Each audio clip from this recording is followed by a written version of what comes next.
Uh, so how are you? Good. How are you? Still kind of waking up a little bit. I'm still Yeah.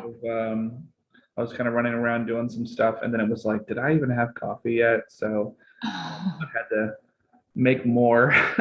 I just had one of those nights where you like toss and turn, and you're like thinking about something that you're working on, and then interestingly enough, then I was like, I need to learn more about this lady. So then I listened to the Losing the Plot Oh podcast yeah. from a few years ago. Yeah, that was great. I Yeah, love Leo. yeah. So he did a pretty good job, I thought, and that was pretty cool. Um, and thank you so much for sending me the chapbook. That's awesome. Yeah. Like a last minute, like perfect delivery. So I know. I was this morning, I was like, I should have sent this forever ago, but yeah, you have enough stuff online too. So let me do the spiely things. So okay. welcome to Make Your Own Fun. I'm here with India LaPlace, and she is the author of Sad Discoveries from Analog Submission Press, and also an assistant editor at Horror Sleeves Trash. I think you mainly do a lot of the social media stuff there, Yeah, for the which most part. which is awesome. And yeah, I had a chance to go through the entire chapbook because I started reading it and it was a PDF. So I can't say I couldn't put it down because otherwise I'd be like, but Yeah. um, some of them like, man, and this is such a huge compliment to you, but like some of them made me look at myself and be like, am I an asshole? Like, like the Poetry Boys one, uh, I was like, I'm not really like, well, yeah. And I don't really think, yeah. And I don't really say, yeah, I've said that. And I don't really try to, yeah, I've done that. Fuck. After I wrote that, I was like, am I an asshole? Am I But I mean, just it was so like spot on because, women are the same way. Women writers are the same way. oh yeah. So, but it was Sometimes funny they're because worse. like you referenced all the beat poets or the Oh major yeah. beat poets. And I've talked to other writers and stuff, and it's so funny because they were so influenced like as younger people, and I never really got into that stuff until like my late 20s or early 30s. So like I've I read was like the same way Bukowski, actually. Kerouac, Burroughs, Ginsberg, but like I don't own anything that they've written, and I feel like yeah, I've written like longer stuff, kind of like Mhm. Ginsberg, but I didn't have like the crazy life that he had, but I think overall we can all agree none of us want to die like Arthur Rimbaud. Oh yeah, Like, absolutely. holy shit, that guy went out bad. It was like, what was he like 37 and he died in Ethiopia of like gangrene, doing like Yeah, manual labor. I'm like, what the not a good way to fuck? go. Like, Jesus, man. Yeah, Like, you he could lived a pick a different life. trade. Yeah. Some of those poets too that people like the beat poets that a lot of people like, who I love too, but for me it's there's also a part of it where it's like a lot of these guys like had trust funds and money and so they were able to live these lives and make this art Like because lavish lifestyles and travel the yeah, world on somebody else's dime and live off room service. But yeah, because I don't know any writers who wouldn't like love to quit their day job and just write, but like, and these people did, which is what people aspire to without realizing it's a lot of daddy's money. yeah, and it's also hard for me to really like second generation authors or writers that or any kind of artist with like famous parents. Mm-hmm. It's like, oh, I feel bad. I mean, some people really do like, hey, don't help me out, whatever. I think like Jacob Dylan's done a pretty good job with that, but there's so many people that just, they're like, oh, I have famous parents and blah blah blah, and Mm-hmm. where's that black Amex card? Yeah, I have the same thought, and it's like it's critical, it's partial jealousy, but it's also like, come on. Well, not only that, but it's kind of like there's a big fuck you moment to a lot of those people where it's like they're putting out like a book or something, especially like when it comes to poetry, because poetry I think is like really personal and it's like Mhm. of the moment you experience something, or sometimes like you witness something and you're just describing it. But it's like Mhm. a lot of these people, they haven't really lived. They haven't gotten like out of their house or seen the world. They're just waiting to go out clubbing. I think that about, I call them Instagram poets, and it's like, I'm sure the feelings you're feeling are authentic, and I'm glad you have an outlet, but you really just took a quote you heard in junior high and you reworded it and then cut it up weird on the page. And it's like, I kind of have a disdain for that, which is maybe not fair, but No, I I think there's mean, Instagram. there was a couple others that, like I said, I only had the one read through, but I mean, parent teacher conference, I totally related to that. Even though like my daughter, she's a little bit older now, and it's like, I don't think I had her there while I did the parent teacher conference, but yeah, I totally Mhm. related to that one. And the other one that I related to, which was pretty awesome, and they're all great poems, but Difficult to Love, Mhm. totally been there, done that, especially the part about the projectile vomit, Yeah. where it's like you're talking to somebody and all of a sudden you're like, you haven't seen a human or something in like a couple of like an adult, in a couple of days, and you're like, well, like, blah, blah, blah, blah, blah, and they're Yeah. just like, too much. Yeah. What's happening here? What the fuck are you trying to what? I know. I've done that too often. That's great. So it seems like me, you've moved around the country a lot, and I know you're originally from Salt Lake City and now in New York. So, what was the impetus to go from Salt Lake to New York? My boyfriend lives here, and we met through like the small press scene, kind of ran in the same circles, and spent about 2 years doing long distance. But I've wanted to leave Utah for a while, like I since I remember that moved from the back. podcast. Yeah, I've wanted to leave kind of since I moved back. So it was one of those things where I would have left eventually anyway, but it was kind of the perfect time and excuse. I've been there. So I've been there. I'm originally from Ohio, and I moved from Ohio to California and back. And then I moved from yeah. Ohio to Georgia and back. And then I moved back to back to California about 15 years ago. And like, so far, so good. I'm just, Yeah, not restless yet. but it's like, I know exactly what you're talking about in your work and like some of the other interviews I've seen with you where it's like, people will either say things directly to you or vis-a-vis like through friends of like, why would you come back here, and like what happened, and Yeah. why didn't it work out, and like what's wrong with you, and like the hell, man, and like there's nothing here, and I'm like, dude, I know there's nothing here, like give me some time to get my shit together, and then adios. Yeah. I mean, I love Utah. It's beautiful. The people are nice. Especially like if you like the outdoors, it's so close to so many parks and Right. stuff. But then there's like the other side where it's like people are nice, but it's basically like Stepfordy because it's Mormons and they That's what have I've that heard, yeah. vibe. They I've have always that wanted to, vibe for some reason. I've always wanted to go to Park City for Oh, Sundance I and love Park stuff, but City. I'm trying to think. I think I've driven through Salt Lake, but yeah, I've heard that a lot about Utah, where there's like a veneer. There's a total, Yeah. you Well, know, and Salt Lake is a little different. Just it's like a liberal fish in a conservative sea. kind of like And Austin and Texas. yeah, yeah. Well, and there's great food, and I think that it's because there's Mormons that come back from their mission all over the place, and you get a lot of people moving there who they converted or whatever. But Salt Lake's fun. There's a good art scene, which I loved, but but everything has its downside, I guess. That's true. That's true.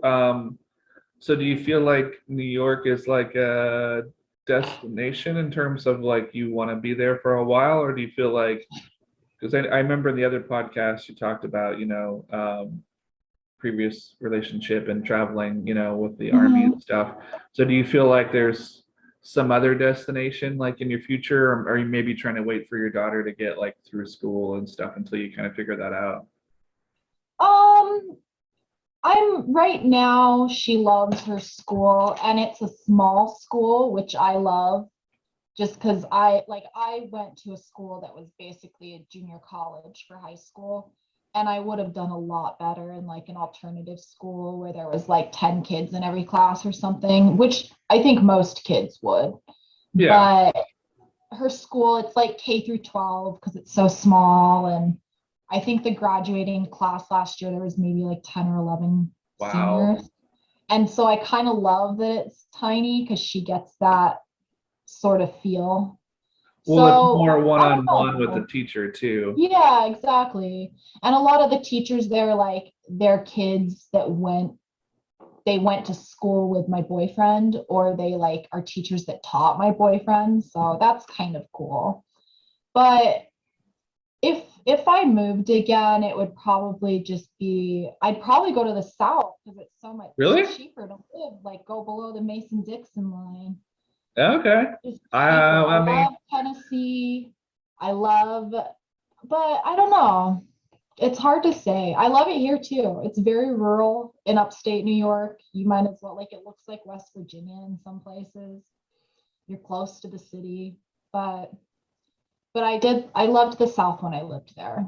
I could live in okay. Texas too, I think. Yeah, I mean, I from what I remember of Austin, it was great, but when I lived in Georgia though, and maybe it's because I had like two jobs and I was like crazy busy all the time, but lived outside of Athens and Okay.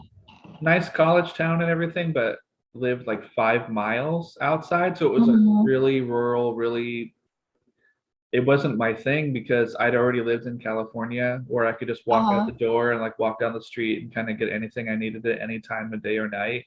And then to go and hear like crickets and like good old boys shooting coffee cans at like 3 in the morning on a fucking Tuesday. That was like, yeah, not for me. No, My my theory is that like every single state is like two or three liberal cities and everybody else is a redneck.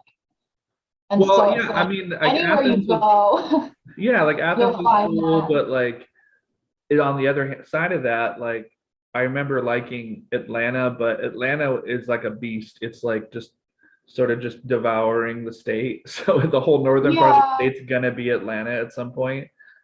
I have a friend who lives in Savannah, but other than that, I've only driven through Georgia when I lived Yeah, in I mean, I Alabama. years ago I was a stage manager for a touring deaf children's theater show, and I got to see like a lot of the country, and I really liked Portland, Oregon. I don't think I could ever live in Seattle, just like too much rain. That's the one part of the country I've never been to. I've been Really? all over, like I've been in the South and the West and the East. I've never been to the Northwest. Chicago's nice, but the winters suck there. The winters suck here. Like right now, I Oh, went you've out got to snow. Yeah, yeah. I went to clean off my car and it feels like I'm walking like a foot above where the regular ground is because it's all I do frozen. not miss that. Yeah. I have like great like childhood memories about like snowmen and building Mhm. igloo forts and snowball fights and riding sleds and all that stuff. And it's kind of sad that like my daughter only really knows about that if we go like to like the mountains here because it's just Yeah. winter here is just rain. Yeah. Yeah. Are you in Southern California? Yeah, yeah, right next to Anaheim. Okay. I Yeah, have Orange family County. Yeah, there, so I spent a lot of time in Santa Monica and yeah. I San lived in Santa Diego Monica just to for a visit. while. It's beautiful. It is. San Diego, I think, is prettier, but only because anywhere near LA is so crowded. But it's also, I don't know, it's You fun know to what's be. really beautiful and has so many fewer people is Santa Barbara. Oh, really? I Yeah. know I've been through there, but I don't know that I've ever really stopped. If I had to describe it, because there is a university there, I would describe it as like a beautiful college town, but like attached to like a Santa Monica. Okay, Right that's on the cool. beach, they have a beautiful pier. They have tons of like seafood restaurants. They have I think State Street is the main drag there, where they have like restaurants and cafes and bars and stages and movie theaters. And I try to get up there at least like once or twice a year. I mean, I haven't been up Yeah, there in a while now, but um, it's a totally different vibe though. It's which I really yeah. like. It's like laid back. And when I first came to LA, I was just like, get off me, Scientologist. What the hell, man? Like, get off. Because there's always somebody like pushing their stuff on you, you know? There's always someone like that in Salt Lake City too. Oh, is it? Like Like whether somebody's it's the like, hey man, Mormons or I've got my someone rap else. CD and I'm putting it in like, okay, like, well, Yeah. can you rap me something? Well, after you buy the CD, I'm like, okay. My sister, when we would travel, because I did a lot of, my sister and I road tripped a lot when we were in our late teens and early 20s. And she would take out $100 and she'd get it all in fives. And wherever we would go, if somebody was selling like their demo CD or whatever, she'd buy it and she'd be like, it supports them. And if I don't like it, someone I know will like it. So she would come back and give that out as like gifts and stuff. And I always That's so thought, much nicer than other stories I've heard. People tell me oh, that yeah. they're like, they just take it or whatever, and then they have like cup coasters that they use. Like they make the CDs into cup coasters in their house, and I'm like, that's kind of a dick move. But anyway, Yeah, I never thought of it, but my sister, I mean, she's bitch, but she's randomly good about stuff like that. But my whole family is a bunch of assholes. So cool. I see some instruments in the background. Do you play? I don't, but my boyfriend does. Ah, okay. He's incredible. He can like pick up an instrument and fool around with it and just teach himself, which is I Wow, don't really have any musical talent. that's awesome. And I always joke to people that like I am never the one that brings good music taste to the relationship. Everybody I date or am friends with shows me good music, but I grew up without a lot of it because I was kind of sheltered. So it Well, was you like, can't be that it's been an sheltered. I mean, adult you just discovery. even through the magazine, you've had to have met, because I think you've been with them for like what, 5 years? Mhm. So you've had to About have that. met so many writers, artists, Mhm. models, just everything across the board. So I don't buy for a point. I don't buy for a minute that you're like sheltered. I don't get that at Well, all from the one we're talking or your writing. So maybe I that's like was your growing little up. in or whatever, but That's fair. I had more of that you're growing like up. busted. Oh shit. Yeah, called out. But yeah, so I have to ask this because I saw the copyright and I think you said that you wrote the poems in the chapbook and like or they was finished in 2018 and it came out in 2019. So Yeah. um in the podcast that I listened to from 3 years ago, it said that you were kind of like working on something. So I don't know if like you've got something on the back burner that you're putting together, or I mean, I know you're pretty busy with the magazine, so Yeah, there's a project I've been working on with my own writing for a while, but I just get involved in other projects and ideas and like I honestly I enjoy editing other people's work and promoting it sometimes more than I enjoy working on my own.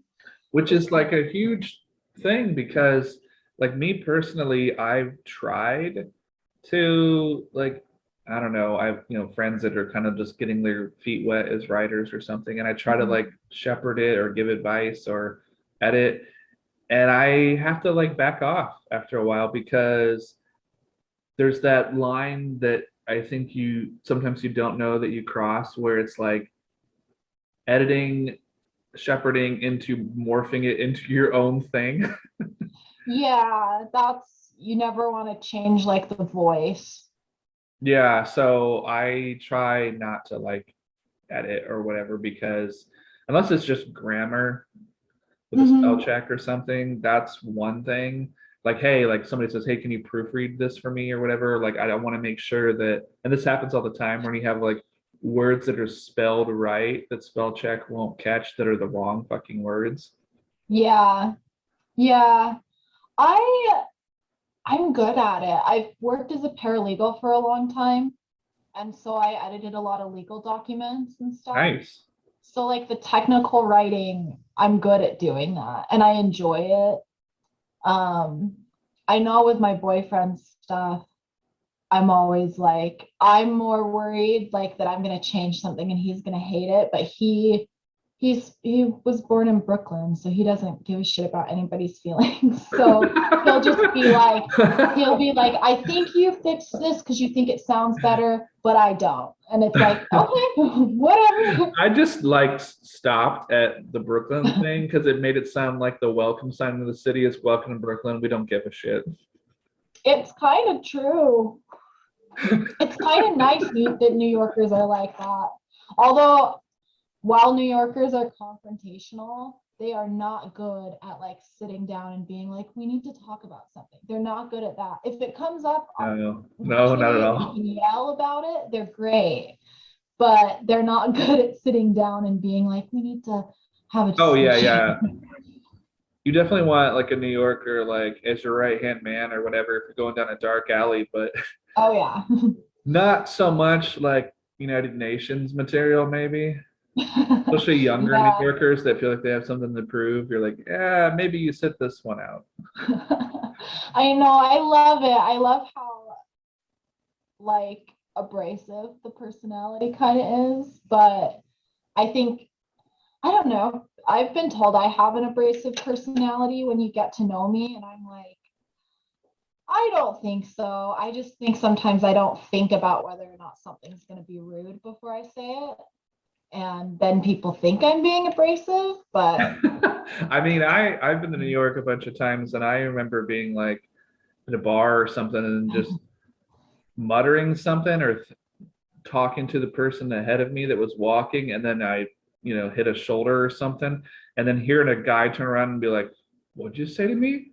And I'm like, "What?" And the guy was, and then the another guy being like, "Hey, come over here and step into my office." I'm like, "No, I don't want. Your office is not on my way, so I'm gonna duck off this way." Like, what the yeah, fuck just happened? And it was all like 30 seconds of like that could have gone south really fast. I know it's so funny. In the city too, like New York City, it's so because we live maybe we live a few hours north, closer to Albany, but New York City is so fun. It's such like a garbage can, and I just love it. But it's such like a true melting pot because just like anywhere you go, even if it's only just like Manhattan, there's so much to do, so much to see. It literally is Mhm. a city that doesn't sleep. If you want pizza at 3 in the morning, you can find it. Um, Oh, absolutely. the coffee, the bagels, like everything. I mean, Everything's so good. I know.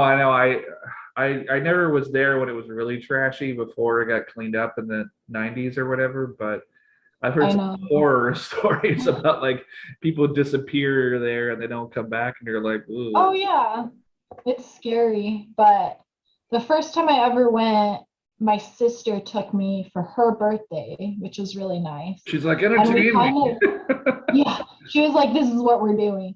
Um, but we kind of spent like the whole time we'd get up at like 5 in the morning and we were kind of running around the city until late at night. Well, yeah, and and Fun. the amazing thing about New York versus a lot of cities that I've been to is there's definitely like a pulse. There's definitely Mhm. a vibe. Like when you're there, you feel it when you leave. Like when you're leaving and you on a subway or a car or whatever, and you cross over into whatever it is, Pennsylvania or something, you're just like deflated. You're like, oh Mhm. man, I don't have that electric energy. Yeah. Plus, there's always like artistic stuff going on there too. Like it's a Oh hub. yeah. There's like painting and like writing and acting and plays and movies and I don't know. I It's mean, one of the it's one of the coolest cities I've ever been to. Like I think that and like Tokyo and Seoul, but they it's have so so funny though amazing because vibes. like my daughter wants to like visit that and it's like she's still like middle school age Mhm. and That's my hasn't daughter's really turning seen. 13. Oh, yours is 13, mine's 12. Yeah, well, she'll be 13 in Mine will be April. 13 in May, so Oh, so they're around the same age. They'd probably get along right. with The like thing is, TikTok and like, everything. she so wants to go and do like that, and it's just like it's so hard as a human just to be like, no, don't go there and explore and everything. But as a parent, you're like, man, the second we got there and like would walk around like Times Square or go to Rockefeller Center and she would like turn away or something. That I mean, we've never gone together, but Yeah, but like it's I just have those terrifying. thoughts in my head of like, oh my, she's such an adorable little girl that I'm so worried that I would like walk away and she would walk another way and it's like anything could happen. I'm so Oh, I'm terrified of that I don't want to too. be that way. Like I don't have that problem here where we are now, but like in a strange city that she's never been and New York is so much foot traffic Yeah, and so many I have that grifters problem and everywhere. I'm so bad because all I do is listen to true crime are podcasts. you a helicopter parent? Are you hovering I over? don't try to be like I let her get hurt and do her own thing, but I freak out about it inside. Like she's a cheerleader, and I'm always like, she's gonna land on her neck and be paralyzed forever. But I just like try to be supportive. Mine is I mean I don't want to get too much into it because she'll be like, Dad, is she's becoming quite the mall girl. Now, Oh now that the yeah. malls have opened up and that's the place that you know teenage kids go before they get their license, right? So it's I like know, I I remember need money for hanging out in the Starbucks. I need mall. money for this, and like we want to go to a movie. And like, what movie you guys want to see? Like, well, not you. I'm like, oh, it's happening. I don't know if your I daughter's reached know. that age. Has she reached the age of when you're pulling up to school or to the mall and they're gonna hang out with their friends? They're like, just drop me off here. Just no, right here's good. No, no, here's good. She's not like that, but we're really close because it's been just us her whole life. It's a different thing with dad though, too, I think. Her dad's never really been involved consistently. And so she's still the one who like she'll come give me a kiss on the lips before she goes. And she also like she's the she was the first grandkid, the first great grandkid, the first niece, all that stuff. So in that way, she's a little spoiled, but she's very confident and she's very like does not care what her friends think or anyone.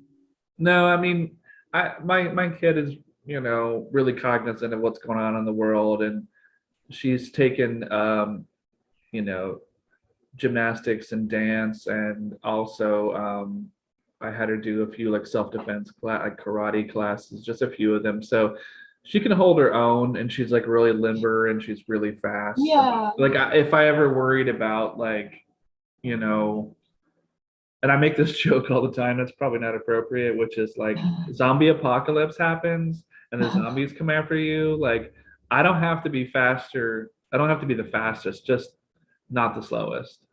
Yeah. It's kind of the same Yeah, thing that's about kids, you true. know? Yeah. No, I mean, I get scared and anxious of everything all the time with her, but I don't know. She's pretty good. Even like all her friends are boy crazy and dating, and she's like, I don't understand why you would date someone who can't drive you to get dinner. At 13, and you're like, Yeah. did you do the math? I'm like, keep thinking that. Yeah, yeah. I mean, she's still in the phase where it's like, she told me, I mean, she might every 6 months, she totally has a different outlook on the world. But she was like, I want to work at Macy's and I want to drive a Tesla and I want to live in Malibu. And I'm like, those three things separately are awesome goals, but they're never gonna, and then she was just like, whatever. I know. Well, my daughter will be like, she's either going to go into engineering or be a YouTube star. And I'm like, well, YouTube's not going to look the same way in 10 years, you know? No, I mean, I have the hardest time, and I was just talking to, the gal that I interviewed the other day. Um, I don't think I'm ever going to be able to do TikTok. It's just too short, like Oh, for yeah. me and my personality. I listened to the interview where you were talking to someone about that, and it is short. It's like little bite-sized pieces of whatever. But I think it's funny, some of it. And I think it's cool because like if you go on to TikTok and you just look up ADHD, all you'll see is like TikTokers that talk about mental illness or mental health. And I think that's a cool platform for the kids to Yeah. have. Well, any They're kind of more creative relaxed outlet, about that shit. any kind of creative outlet, I'm like a fan of. It's just when I first was exposed to TikTok, it really just felt like a strobe light in my face for like 15 Yeah, seconds with like blaring music, and I was like, holy shit. it's a lot. I ask because my boyfriend is 10 years older than me. And so I'll be like, can I show you a TikTok? And he's like, I guess. No, He and doesn't it's like think I there's have to funny be about like it. supportive and be like I said, like any creative outlet where you're not hurting yourself or hurting anybody else is great. But you know, I'll have to get around to it at some point. I know you were kind of probably flabbergasted the other day when you were like, "Hey, and I'll promote, on Instagram," and I was like, "Yeah, you can have fun with that." No, I mean, Well, I had one for a while and I got rid of it. I got rid of my Twitter. I got rid of like my there's a couple other things I had, and it was just like too many things. I think I'm that's gonna how I I'll feel. probably restart it this year at some point. I just have like so much on my plate right now. I get burnt out on all of it. And then I'm the person who like I'll message someone back like 3 weeks later and be like, sorry, I was taking a nap. Like I looked at your thing and didn't respond, and now it's been a month. And that's the thing too, and I know I shouldn't really say this to someone like you who does social media marketing and everything like that, but I really feel like at some point you just have to like unplug Oh yeah. and go out in the world and have conversations, because that's one thing that I've really missed during the whole like last 2 years is Yeah. new experiences, like meeting people outside and like, or even at restaurants or bars or whatever, and just having like, because I kind of feel like too, and if you said you watched a couple of the podcast things, I have to admit, like me personally, I've gone back and watched a couple things because I'm like, man, I'm saying like a lot of the same stories, like a lot of because I've done like 50 of them or something, so Yeah. after a while you're like, okay. But that happens when you have conversation. I'm bad at repeating my stories to like the same people over and over again. And I have friends who like they're like, she's just so excited to tell the story. I'll just let her tell it for the thousandth time. And then I have other friends who will interrupt me and be like, I know, you told me. I've done that too. I've talked to something about friends, and then it's like the the most embarrassing thing is if you're like, and then I heard blah blah blah blah, that's so cool, and blah blah blah, and then they're like, yeah, dude, I'm the one who told you that 3 days ago, and I'm like, oh shit. I hate that. Well, I'm that like, just means let you're me be excited too. excited. I know. I'm bad about that. I have a bad memory, so I'm just terrible at it. But I mean, you're not like, we landed on the moon. yeah, no, I'm not like that. And I'm not I'm not a conspiracy theorist, so I don't think that much about the moon. Oh my God, it's been so crazy. Like I've traveled around the country and I've been in random little cowpoke towns in the middle of like Wyoming or Montana or wherever, Oh, where Wyoming is there are people that like awful. I've sat across a bar from with, the people I was with, and they were literally like, well, what's your proof that the earth is round? And it's like, it's fucking science. And they're like, your science, maybe. I'm like, my science? There's no my. Like, I don't own shit. What are you talking about? I think that's so funny to run into people like that. I don't get it. It's like my daughter's really into aliens. She loves aliens and outer space. And she used to, in Utah, she was the only kid, I think, in her grade who wasn't religious, and specifically who wasn't religious and also Mormon. And so she'd get kids on her case about the alien stuff. And there was one day that some kid was like, where have you ever seen pictures of aliens? And she's like, well, show me a picture of your God. And I'm like, I'm like, she's starting fights and philosophical That's discussions. awesome. She's I like how funny. it was like your God. I know. She's so funny. Oh, that's She just great. has this Well, and great the thing is too, and personality. not to get like too much on a rant about like tinfoil hat conspiracy stuff, but like who's to say that these monks or whoever initially, put together the Bible and stuff, who's to say that wasn't that is their interpretation of lights in the sky that they couldn't explain? Oh yeah. Oh yeah. Well, and it's like, I don't know. The Bible is crazy. If you were to write it as like the big book of Christian mythology, it's interesting. The stories are interesting, but it's like But you know I what think else is when interesting though? what Greek mythology. I like that book exactly, too. But you try to say exactly. that to somebody who's a hardcore religious person, and not only will they probably like almost come to punch you in the face, but it's like trying to have a conversation about like I don't know why it's hurting my head. Dinosaurs. Like, um, what are you gonna say? Like, well, and then when the Jesus lizards showed up, it's like, no, man, no. Like have the we have the fossils, we have the skeletons and stuff, and they're just like, that's that's just like a repositioned Cyclops, dude. That's a fucking mammoth skull. Like, get your like, what?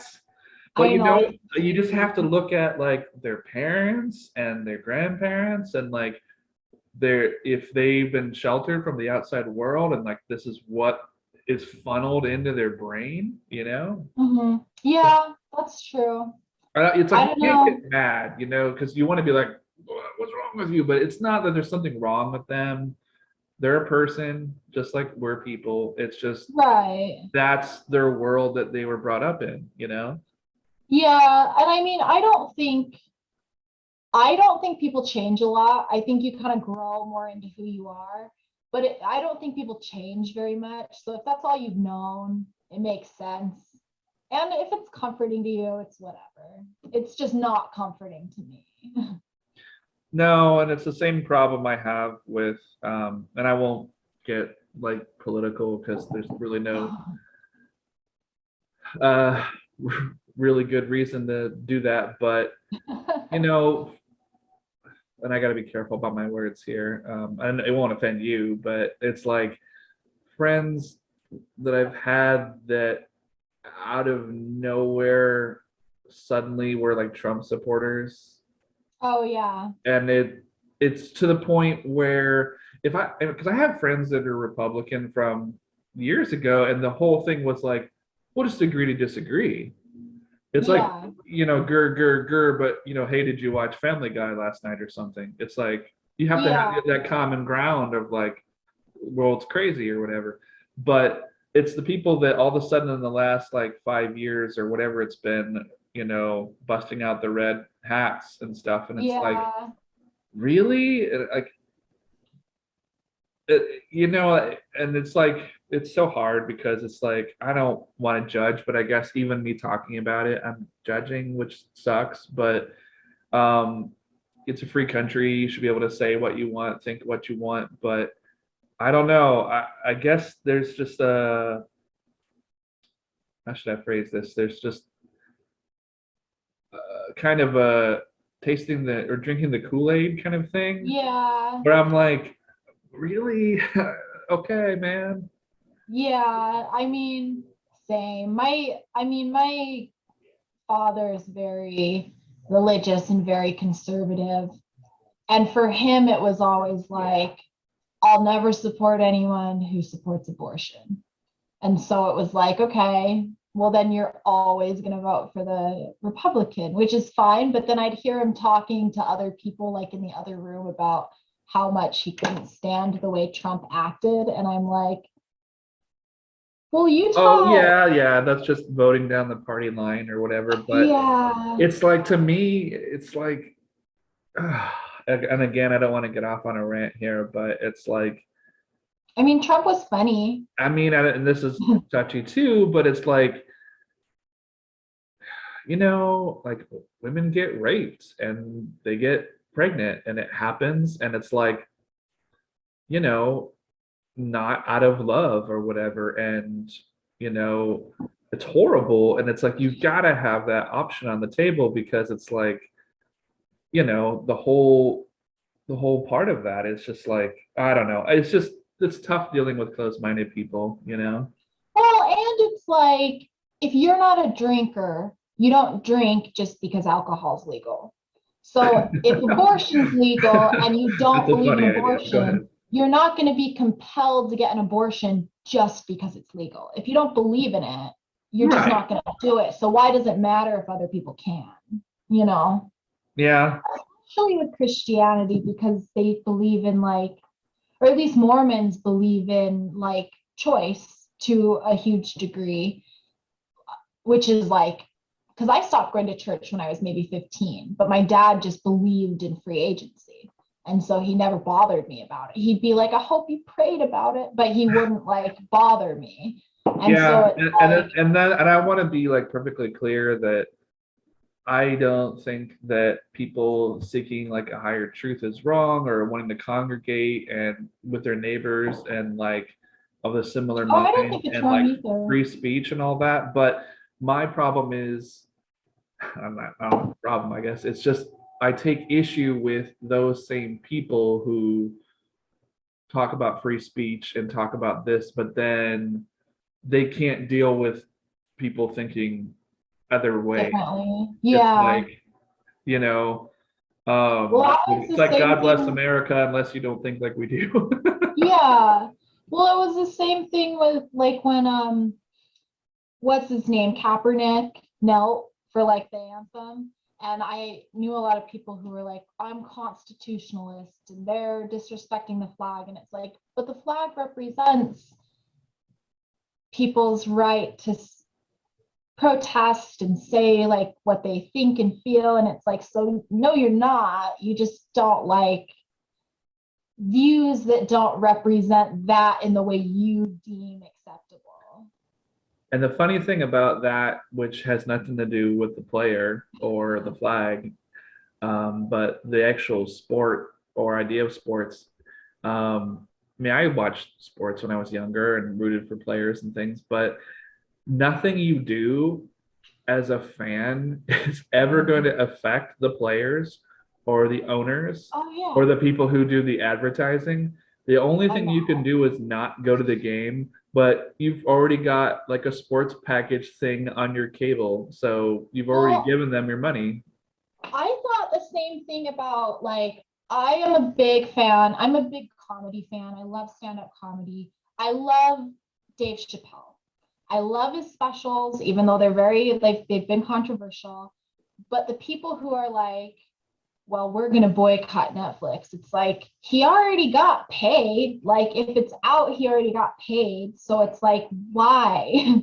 Well, and my thing about Chappelle too, because I've been a lifelong Chappelle fan, it's like, wait a minute, the guy's been doing stand up for over 30 years or whatever it's been.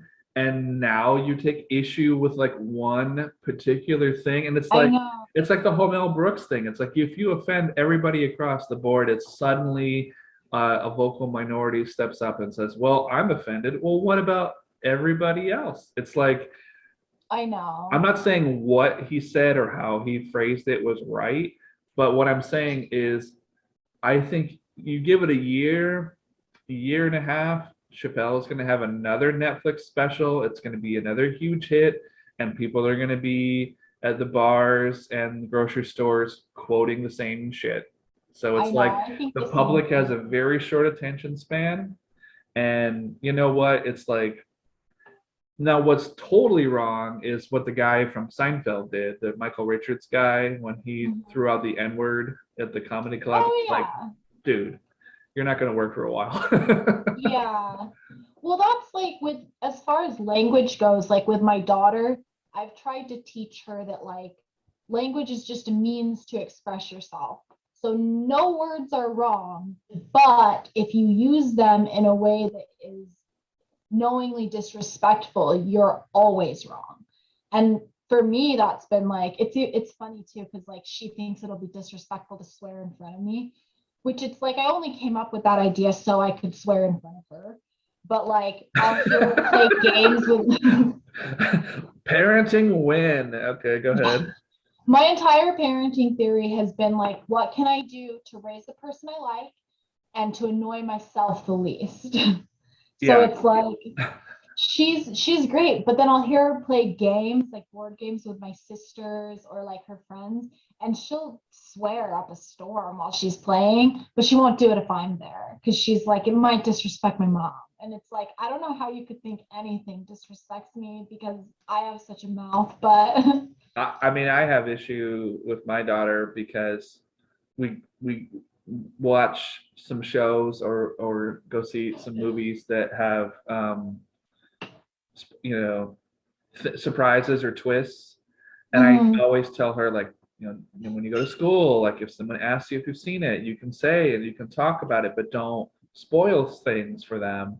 And Uh-huh. and then, I she got really sassy with me in the car one time, and she was just like, well, and then I told her blah blah blah about Spider-Man, and I was like, she hasn't seen it yet, right? And she's like, yeah, so don't ruin it for her. That's gonna be like a big fun Yeah. night out with their family. Like, why would you do that? And she was just like arms crossed, like, well, I got out what I wanted from it, so it doesn't matter. And I'm like, that's really rude.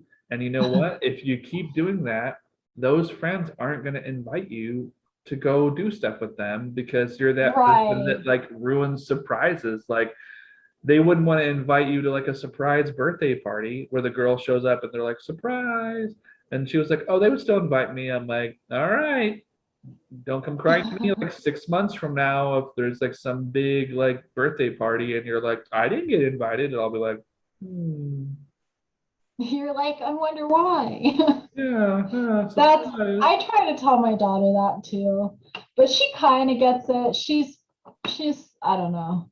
Sometimes she does, and sometimes she's like, You just got to give it whatever. time because it's not Yeah. important to them. It's not like a social grace or something. They're Hmm. just kids like at the lunch table, like blah blah blah blah, and they've got like 40 minutes to shove their faces in and tell their whole life story on Instagram or something like, you won't believe what happened last night, and like, but you were asleep. Was I? Okay, well, that They're kind of so stuff. funny. I think it's so much fun having a kid right now, and every age is more fun.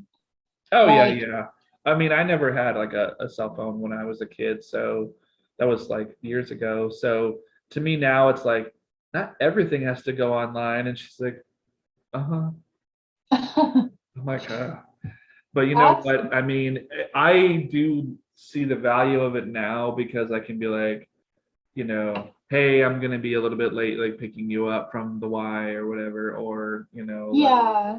like let me text me when you and your friends are done or whatever, so I can come back to the park or to the movie theater or something. Because as a parent, just like trying to guess, you're Yeah. like, and you don't want to be that parent that's just like standing around, like looking, like yelling. Oh, that's horrible. And Yeah. we've all been there. It sucks. Oh yeah, I'm the same way. I remember when she was born thinking like, oh, I won't get her a cell phone until she can pay for her own cell phone, and we're not going to be that family that eats fast food. And then she's born and I'm like, fast food is so easy and I want to talk to her constantly. So it's like it just happened. Plus I'm a single mom, and so it was like always important to me to be able to make sure she was okay. because I've always worked too. So No, and I will be honest that I used to cook a lot more meals when I was just like renting a room out of a house in Laguna Niguel because it was like a fancy kitchen and access to everything and always having stuff in the fridge, where now I'm the only one paying for like a 2 bedroom apartment. yeah, And it's like, I'm rushing everywhere. Her school is like 30-40 minutes from where I live now. And so sometimes I'm just like, you know what? Traffic sucks. Do you want like Chipotle? yeah, Like, I do the yeah, same I'm thing. starving because it's like 4:30 or something when I pick her up, and then it's gonna be like 5:30 till we eat. And I don't know. I I don't know. I just wish I was had could do like fast prep meals, but the only fast prep meals I can really do are like pasta, tacos, stuff like that. Yeah, the only Salads, I guess. my mother had a stroke when I was in my junior year of high school. And so I started cooking for like the family because I had 4 younger siblings and my dad just didn't know what to do. And so the only reason I can meal prep is because I only know how to cook for a huge group of people. So then I'll just give my daughter the leftovers for lunch the next day, and she thinks she's cool because instead of a sandwich, she has like a quesadilla or like a rice bowl or Or like something. a square of lasagna or something. Yeah, so she thinks she's cool for having something My daughter thinks she's cool warm. because if we go through like Chick-fil-A the next day, like what I try to do is give her salads like most of the week, and then like the Mhm. day that I know that like her mom's gonna pick her up and she'll be with her mom the rest of the week, we'll go like the night before we'll go through like a Chick-fil-A, and then we'll get like extra nuggets, and I'll put that Mhm. as like the big part of the meal. And then she's told me, and it kind of makes me feel kind of good. I don't know why, like it shouldn't matter, but like her friends are like, "Oh, lucky." And I'm No, just that's like, not totally well, and then right. as like a I'm the same dad, way. like I don't know why that means so much to me, because like I told you like I have 50-50 custody or whatever, but I don't know why. Like I could make something and this and that, but it's getting a little personal, but like I don't like right now I'm not dating anybody, so Mhm. I don't make big meals. But when I did have like a long-term girlfriend a couple of years ago, she and I would like make a meal for us, and it'd be Mhm. like stuff for my daughter.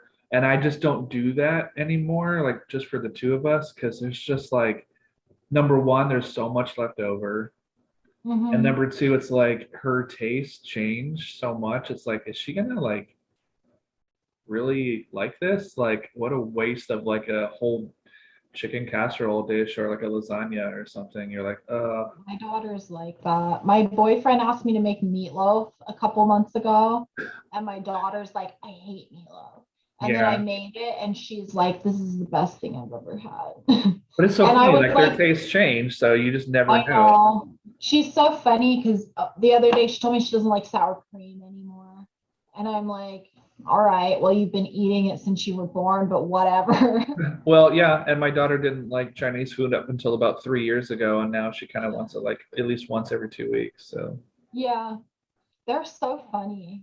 yeah, they just grow. But you don't have to run anywhere, do you? No. Okay, because it's like I'm having a good time talking, and that we've only kind of I like touched the surface on stuff. So I didn't know if you know, were like, sorry. I don't know if you were like looking at your invisible watch, like, fuck, I got so much to do today. No, no, I'm like, I'm really bad at like, even not like aside from podcasts, I'm really bad at like making plans with people because Oh, you mean like me I, trying to get you on the podcast for like 2 or 3 months? but it's even like my friends who like I want to go out and get a drink with them. It's like, you need to give me like 3 weeks so I can talk myself in and out of it a couple of times. You know Like I'm what? just, You know what though? There are certain friends that it's like if they know you, they basically know like if your boyfriend's gonna have like a free night or be home. They just need to show up at your door and be like, go in your room and put on something, and we're taking you out. And oh if yeah, he's cool, he'll be like, All right. I'm that kind of person, and he's that way. Like he's like, I would love for her to be gone for 2 hours.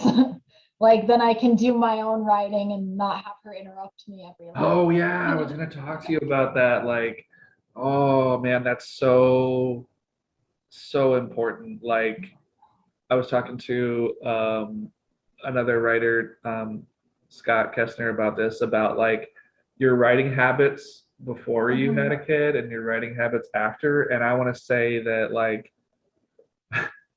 my prime time for writing before I had my daughter, I would be like 8 p.m. to like midnight or 1 in the morning because it's like if I'm feeling really good and it's flowing and it's coming out and it's like I'm having to, Yeah. order food in or whatever and I'm still working on stuff. And then just like I'll just sleep when I'm dead or whatever. And then now that it's like I have her, it's like, okay, I got a plan. I'm gonna write like Saturday at like 8 p.m. or like, I have to the do the best same time thing. sometimes on the weekends is like 8 a.m. to noon or something if she's not with Yeah. me. But it's so funny It's though a because schedule I have different. so much like built up that I don't think I'm gonna do something, and then I'm like in the kitchen and I just set my cup down. I'm like, oh shit, some verbal vomit's about to happen, like on a Yes, page. I do the same thing. And my partner, he's a writer too, and he is a photographer and a musician. Like he's more creative than I am, and he's super talented. But like it was nice when I moved in, he was like my his last girlfriend used to have an issue with like she would talk to him when he was writing, and Oh, he's like, if I'm at my computer, I need you to leave me alone. And it's like, okay, whatever. It's like we both kind of get it because we both do it. And so he's really good about leaving me alone. But still finding the time is hard. Like yeah, yeah. I I get mean, I used common to be a ground is night like owl. huge. Yeah. I used to be a night owl, and now I like have to get up at like 5 a.m. to get anything done. So I'm tired at like 7:30. Oh, I I'm feel so guilty. I'm old. so guilty of trying to watch like Disney Plus or whatever, Netflix and stuff with my daughter. And especially if we eat and then just sit down and watch something like halfway through, it doesn't matter if it's a half an hour cartoon or a sitcom or something, an old sitcom on Disney Plus or whatever. I'm just like bobbing for apples. And she's like, I thought you wanted to watch this with me. I'm like, I do. It's just, honey, I've been up since 5:30. And I'm just like, they don't get that adults get worn out I because their know. metabolism's so high. Like if I They let have so her, much she would just never energy. sleep. Yeah, they have so much. If I didn't put, because I monitor all the screen time on my daughter's phone, and I only let her like each app she can only be on for a certain amount of hours every day and stuff. And if she didn't have that screen time, like she would just stay up for 3 days on a phone. Like she'd fall asleep for a minute and then get up and get right back on TikTok.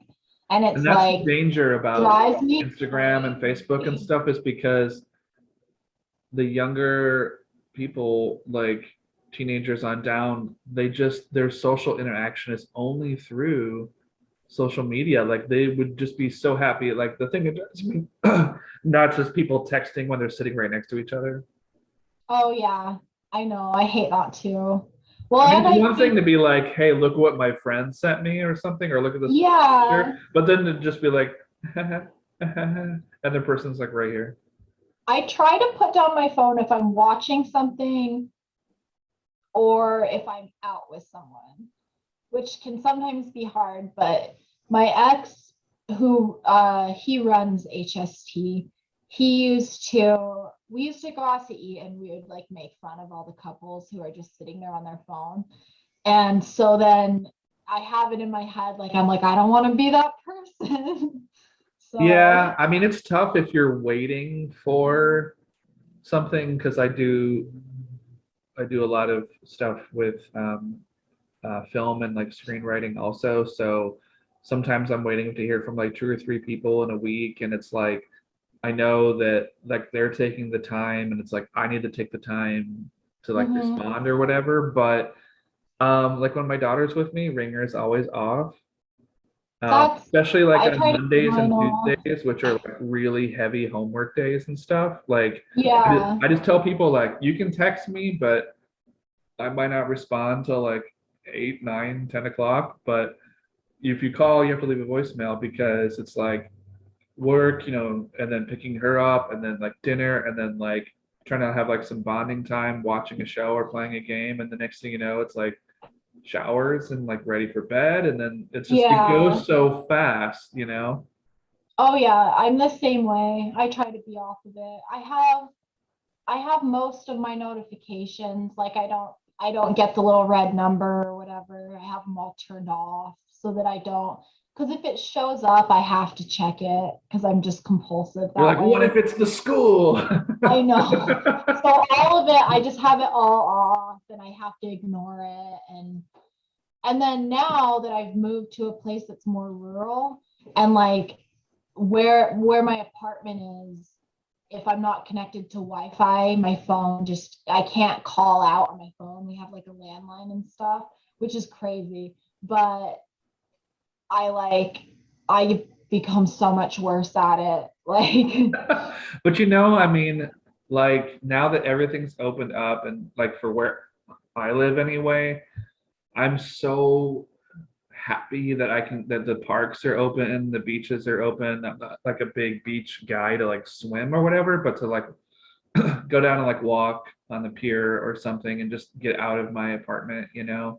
Um, yeah. I was in malls like so much like over the holidays and everything, and now I'm just like so to be able to get out of my own head and get away because there is that danger of going down that rabbit hole and like binging a show or when she's Mhm. not with me, or I'll go to a friend's house and then an hour after we like get caught up we're like binging a show or watching a movie and ordering food, and it's like I think that's just naturally what people do when they have kids. Yeah. Like the worst thing, and oh my God, I know you've probably been there too when like you're trying to like plan something and you reach out to friends like, hey, like I have this thing coming up in 2 weeks. Is there any way you could watch her for like, or you're like, she could just stay and hang out with your kid for like 4 or 5 hours? And they're like, dude, we're gonna have a kid-free weekend. We don't want your kid. And it's like, well, Yeah. I mean, like she could come over here sometime, and they're like, no, no, no, no, no. We don't know. We can't cash in that IOU. We don't fucking know when like we're gonna have something coming up. Yeah, I've had that before too. And she's just barely reaching the age where she's like she wants to be out with her friends all the time. And It's just natural. so yeah, and then I have to be more like intentional with like this is the time you're coming home and we're doing this. But I'm not good with babysitters anyway because I'm like your neighbor could be I've asleep. done it. Oh man, I've been the captain of the USS carpool, whatever you want to call it. Holy, it like the thing is, and I think it's because most dads are considered like the fun person in the Mhm. structure of couples or whatever. And so, especially little girls, they think they can just get away with so much because dad's the fun parent or whatever. Yeah. So I've taken like 3 or 4 kids in the car and they're like, and we want to go here and we want you to go like to Jamba Juice and we're gonna go here and like there's a movie that's starting in about 43 minutes and I'm like, girls, we have 2 hours. Like, do you want to go to the store? We can like stop at the Starbucks, but like your mom's all gave you money. Like, I don't want to spend my money. Like I that was know. your mom's money. Like you're like you guys are sisters, and I watched your mom like give you money, and they're like, well, we want to go and like spend that money like to buy things that we can take home and like play with, and then you can just get us snacks. I'm like, I think you were standing there when your mom was like, don't let them push you around like you have to stay with them or they'll just fucking like run like wild dogs around the mall and Oh take yeah. shit off the racks and like clothes Yeah. like hold them up and try them on and like punch the mannequins and shit and you're just like the fuck man. It's funny because she's like that with her friends, but I'm like I said, like I'm a big planner. Like I need to know 2 weeks in advance what's going on. Or else like someone I could have a totally free weekend and someone could be like, "Do you want to do this?" And it's like, "No, because the plan was for me to be home with nothing to do." And so my daughter is very like, she'll text me and be like, "I know that you don't like last minute things, but And you're like, oh, here it comes. yeah, she's funny though. At least she is aware of that and takes it into Well, consideration. and it's totally natural. The kid, the social thing with the kid is to push the boundaries Right. to Well, because they and want what they want, and if they give you puppy dog eyes or say please 57 times or whine or whatever, they think you'll cave or give in, and you're like, look, I don't have like $50 to give you to go do this thing that you want to do with your friends. And like, please. I'm like, what part of like I don't have $50 right now to give you and your friends? And they're like, please. I'm I like, know, I'm not gonna like get my Harry Potter magic wand out and like money. I know. She's so funny. Uh she has an account on that Shein website, Shein or whatever. Okay. It's like it's a bunch of clothes and shit like that, but I think they're all produced in China or somewhere, Okay. Korea. So it's really cheap. But she just sent me a screenshot of like her login information and she was like, "I'm just going to make wish lists and whenever you want you can buy me something." Wow, passive aggressive much, huh? Shit, man. She already knows that routine. She's like, She's I'm not sure if you remember, but I have like a birthday coming up in 6 months. she just sent me her like list, like her note on her phone that was like everything she wants for her birthday. And I'm like, it's hard for me because since she is like the first grandkid and niece, I don't want to buy anything because she sent the same list to everybody else. Right. So I don't know who else is going to spoil her. Excuse me. Bless you. Sorry. But I don't know, she's fun. She's appreciative. So it ends up being okay. It all evens She's a out in little the end because spoiled. somebody somewhere is going to get her like something she wants. But I mean, when it Exactly. becomes like Apple products or like concert tickets or like theme park stuff, you're just like, That's the sorry. hardest thing. Concerts, she'll go with her aunts. I'll let her aunts take her. And I'm like, I'm chill about it. And I'm like, I have a night to myself. And then she goes, and I'll text my sisters and be like, don't let her let go of your hand for the whole time because Don't let her everybody talk you into will getting like kidnap a her. $60 t-shirt or whatever. Yeah, I get crazy about it, but I don't know. I also want her to like have fun, I Yeah, guess. yeah, she's got to be a kid at I a try certain to let point. her aunts do like I'm like, you guys are the people who she should be able to do stuff with that I wouldn't do with her. So I try to let them use their best judgment. But Sometimes it works, sometimes it doesn't. yeah, well, Well, let me ask you this. So she knows that you write. Does she have an opinion about that stuff? Or are you kind of like, well, I got to keep her away from certain things right now? no, when I started doing stuff with Horsley's Trash, she used to tell people that she used to be like, my mom edits raunchy poetry. And And you were I was like, like, all right. But she's read some of the poems I've written about her. And I think she feels special because of that. And I always try to make her feel special because she's like my number one. And well, like, right, right. I, but then there's also stuff like, oh, like she wanted to watch Big Mouth on Netflix, which is a, like, have you seen that? It's a pretty raunchy cartoon. It's all about puberty, but it's okay. like for adults. And I was like, okay, well, we can watch it, but you have to think of one question to ask me after every episode. And then it ends up being like these questions where it's like, I am not prepared to explain to you Right. what that means. Like, I mean, you're like, isn't that what you're learning in health class? yeah. Well, and then I don't know what she learned in Utah health classes because they're like, she was Yeah, funny I when think she for went over. me,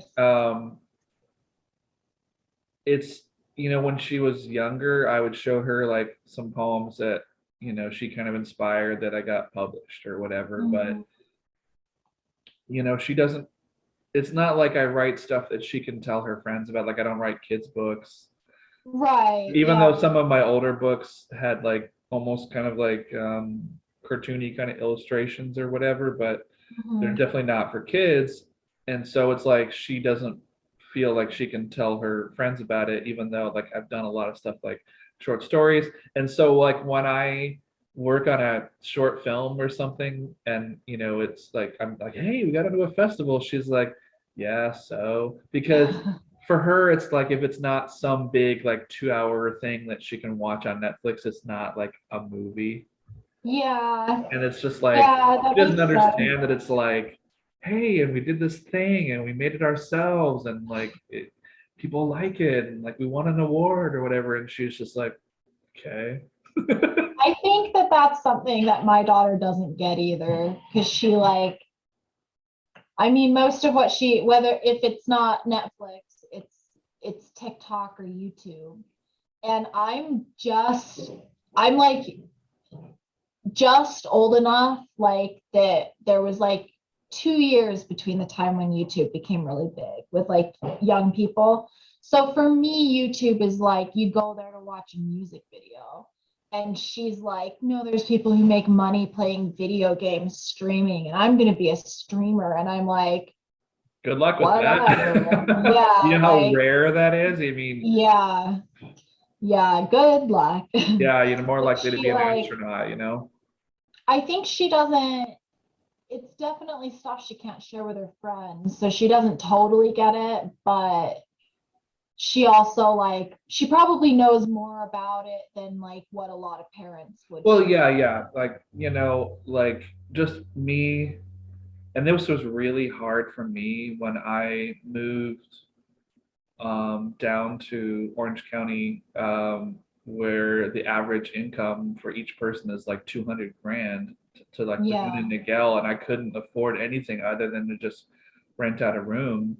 Um, were just these conversations that I would have with these other parents where there was just like no problems, no issues, no one had any faults or stress or whatever. And I hate to say this because it's going to make me sound like an asshole, but we're working on that theme anyway. So, um, after a while, it's like, it's so boring to talk to these people because, like, I as think someone who so writes fiction, too. and this too, is that if your characters don't have faults, they're not interesting. There's no Yeah. way to relate to people on that level.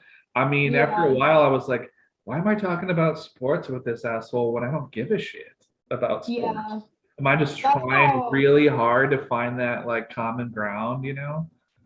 I feel that way. And I mean, you even have the people who are like politics and religion are the non-kosher things, like they're not what you should talk about. And to me it's like I want to hear all that stuff, and to boot I want to hear about your childhood trauma, like tell me all of the dirty details. I want all of it. I think it's more fun when people are flawed and gritty, you know, because No, and that's I real, think it's that real. what really got me through, because I'm still in Orange County, but I'm like northern, like I'm in Fullerton, it's like right next to Anaheim. And so people are like, Mhm. oh, you're like in the Inglewood of Orange County. And like, where did you live before you moved to Laguna Niguel? And I was like, Inglewood. But That's funny. yeah, so My ex-in-laws used to live out in Palmdale, and I was like, you guys lived in the ghetto. Like, and you know what? It was scary at first in Inglewood, and I'm glad that I don't live there anymore. But now that they built the freaking football stadium in there and they Mhm. gentrified everything, it's probably not even a bad place to live anymore. But Well, that's what's happening up here, like where I live now. It's like it's very rural and very small town, but after the pandemic, like you either have the working poor or you have like the people with second houses who come up here for the summer for ski old season. money, right? Yeah, but a lot of people moved up this way during the pandemic because the city was scary. And so it's weird to run into those kinds of people because it's like, It was so jarring for me. Like the first I'm trying to get her into when she was really little, trying to get her into like Girl Scouts and like make friends and do like after school or weekend activities and talking to these people and I call these women that don't work or whatever, and they're mhm. always doing social events or whatever. They have a perpetual wine glass holding hand, which is always like you reach out to them and you're like, hey, how's it going? And they're like, charmed. And I'm Yeah. like, there's no, like, what the fuck are you? Yeah, But that's where it gets Stepfordy. That's Stepfordy. oh, It's it's totally weird. separate stuff. Like, I remember my daughter got invited to this birthday, and it was like when she first started, right, or like the summer before she started middle school or something. And I didn't know the parents and I didn't know the girl, but it was like somebody she met, I think at the Y or whatever. And Mhm. so we went and I didn't know anybody else there. And I'm just kind of standing there. And then I hear these two little girls talking like 15 feet away from me. And I was like, it's weird. Are they looking at me? Like, what the hell? And then I turned away. And then from behind my back, I heard like, yeah, that's Amy's dad. He doesn't even have one Tesla. And I was like, That's wow, you insane. kids want to throw a frisbee around? And they're like, no. I'm like, all That's right, so well, my work funny. here is done. I'm gonna go fuck off now. That's so funny. In Utah, for me, it was like all the kids would be like, that's Avery's mom. She's got 500 tattoos, which is not true, but Mormons don't do the tattoos. So I would show up and they'd be like, Which sucks because tattoos are awesome. So yeah. The kids either thought it was cool, they either thought I was the cool mom, or they were like, the devil came to school today. And it's like, okay. no, see, people don't get that too, that have like a sheltered life, and I've witnessed it myself, like what I was just saying with like trophy wives or whatever, that I'm glad that I did it for if this makes sense, for the time that I was there, because really important for me, for my daughter to have like a really good education. And Mhm. Laguna Niguel was like, this is probably still one of the safest places to live. It's just, man, I couldn't afford it. And then honestly, when our landlord decided to sell the building Uh-huh. in the middle of freaking COVID lockdown, and it was Jesus. like no one was working, so it was like I had like Yeah. no money. So basically, that's how I ended up in this wonderful facility. Um, it's not the best neighborhood, but it's like she has her own room. Like I have my own room. I can record and I can show you, like, see if I can do this stuff. It's a sunny day out there. Yeah, it looks nice. It is cold here. Oh yeah, my parents were like talking about shoveling steps and stuff, and I was like, Oh, don't miss it. I hate it. It's the only You thing know I what I don't miss like. though is seasons. That's true. That's nice. Autumn I here is miss spring and gorgeous. fall like a Like the lot. leaves. Oh my God, it's beautiful here. But I just don't like the But snow. don't you But I get all just those don't like people from New York snow. City that come north, or I guess they call it the city, north Mhm. to where you are, the leafers that just come to take pictures of leaves changing colors, and you're like, get a tree. Yeah, that's annoying. Anyone who's driving here, it's funny because when I would visit, I would hear my boyfriend or his family complain about New Jersey drivers. But now that I'm driving here, I'm like, Oh yeah, they're terrible. They're the worst people in the world. Like I hate New letting Jersey them. people have such a chip on their shoulder because it's a beautiful state. My great grandparents were from the southern part of the state, but the northern part of the state, and I'll get flack for this, but I'm just going to say it, they are the parking lot for New York City. True or Yeah, false, you know? no, it's true. And it's like, I don't know. But Utah drivers are awful. Why is Like that? they're just everybody's in they drive as if everybody's looking out for them, but at the same time they're only looking out for Like themselves. oblivious? Yeah, and Okay. they're bad. And Utah has all four seasons. So like my dad taught me to drive in the snow. Like he wouldn't teach me till there was snow on the ground. And but it's like the second that something like water, like it rains or there's snow, it's like everybody becomes stupid about driving. They don't know what they're doing. And it drives me crazy because I get anxious about driving just because I think everybody else is a terrible driver. And so I'm like scared that they're going to hit me and something awful is going to happen. But like, man, they're so bad. Like, Utah is one of the worst drivers I've ever dealt with. The only time I really get super anxious, like on a sunny day driving, is like in the mountains where sometimes you're going around bends and it's like snowing or raining. And sometimes you're Mhm. driving and like I'll do that thing where I'm like, I don't see a guardrail on the right, and I'm like, oh my fucking God. And like I just kind of drift toward the center and I don't ever mean to do it, but I'm so like white knuckle tight, knowing that it's like, holy shit, it's like if you catch a rock or a puddle Yeah. or something wrong going around like a mountain pass thing, Yeah. that's the end of you. That terrifies me too. And it's like my daughter loves to go up to there's a place called Big Bear. She loves to go up in the Mhm. mountains and like play in the snow. Sometimes we only do it like once a year, once every 2 years. And I get that if you didn't grow up with it, it's like a treat. But for Yeah, me, it's magical. and the older my car gets and the less reliable it is, I'm just like, let's go to a place where they make the snow. Yeah, that's how I am.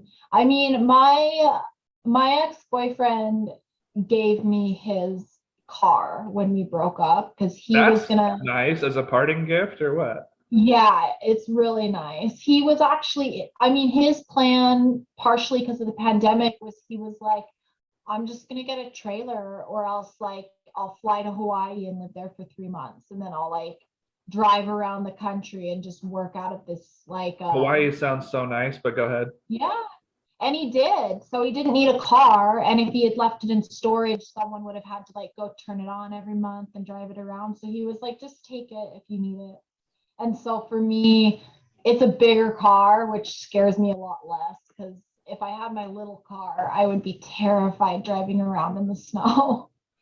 Because you just like I grew up in Ohio, so I knew the dangers of snow and like black ice and snow drifts and snow plows. Just sometimes the drifts go back onto the road and the highway and stuff. But yeah, I miss spring. I miss fall with like leaves changing color. And I can drive to places like an hour or 2 hours away. Like I can be Mhm. in the beach, I can be in the mountains, I can be in like Joshua Tree in the desert. But I don't know. It's kind of nice to have it all in one place. But yeah, Yeah, I feel like we got off on this awesome 90-minute I know. I'm tangent. sorry. No, it's totally perfect. So I was gonna ask like, did I already ask you if like you were working on like a new poetry collection or There's one I've been working on, which okay. I go off on because I have other projects. I'm helping doing the editing for, I have a friend who's working on a documentary for like about the Mormon religion. And so Okay, I do cool. all the editing for that. And and then I get ideas like that I care more about. Like I love interview projects and I love like cultural projects. So I get caught up in my own stuff or in other people's stuff. But I've been working on a collection called Functional that's mostly about like my family growing up because we had a weird dynamic. We were adopted by my grandparents when I was 12 and I have one whole sister and the rest of my siblings are half siblings. So it was a weird dynamic, but I'm really close with most of my siblings. And so I started writing about that. And try to I try to schedule time to work on it, but it's also, I don't want to be one of those people who's like, I only write when I'm inspired, because I think if you do that, you never get writing done. But it's also hard to not like to write poetry when you're not inspired. No, I So, have the same issue. I have the same issue where, like I was just talking about, now that in the last like 6 months or 9 months, whatever it's been, that stuff is opening up and we can do more yeah, things and go out with people and stuff. I'm starting to write more poetry, but like after writing so much shitty poetry initially during the lockdown, where I was like, maybe I've kept like 6 or 10 of them that'll see the light of day. I don't ever want to see anything more about the lockdown. I'm yeah, curious about like talking to you and other people about, hey, how did you use that time and like what are you working mhm, on? Like, did you get into stuff in that time? But stuff that's about the lockdown, I feel like so many people, I was really curious. I was like, wow, people have like these short story and like poetry anthologies about the lockdown, like ready to go in I like know. April and May and June of like 2020. I'm like, that was fast. But it's like we'll always kind of look back on it, kind of like how our grandparents looked at the Great Depression or something. Yeah, But like I want like new experiences, new conversations, talking to new people, because that like year and a half or 2 years is just like I want to get past it already.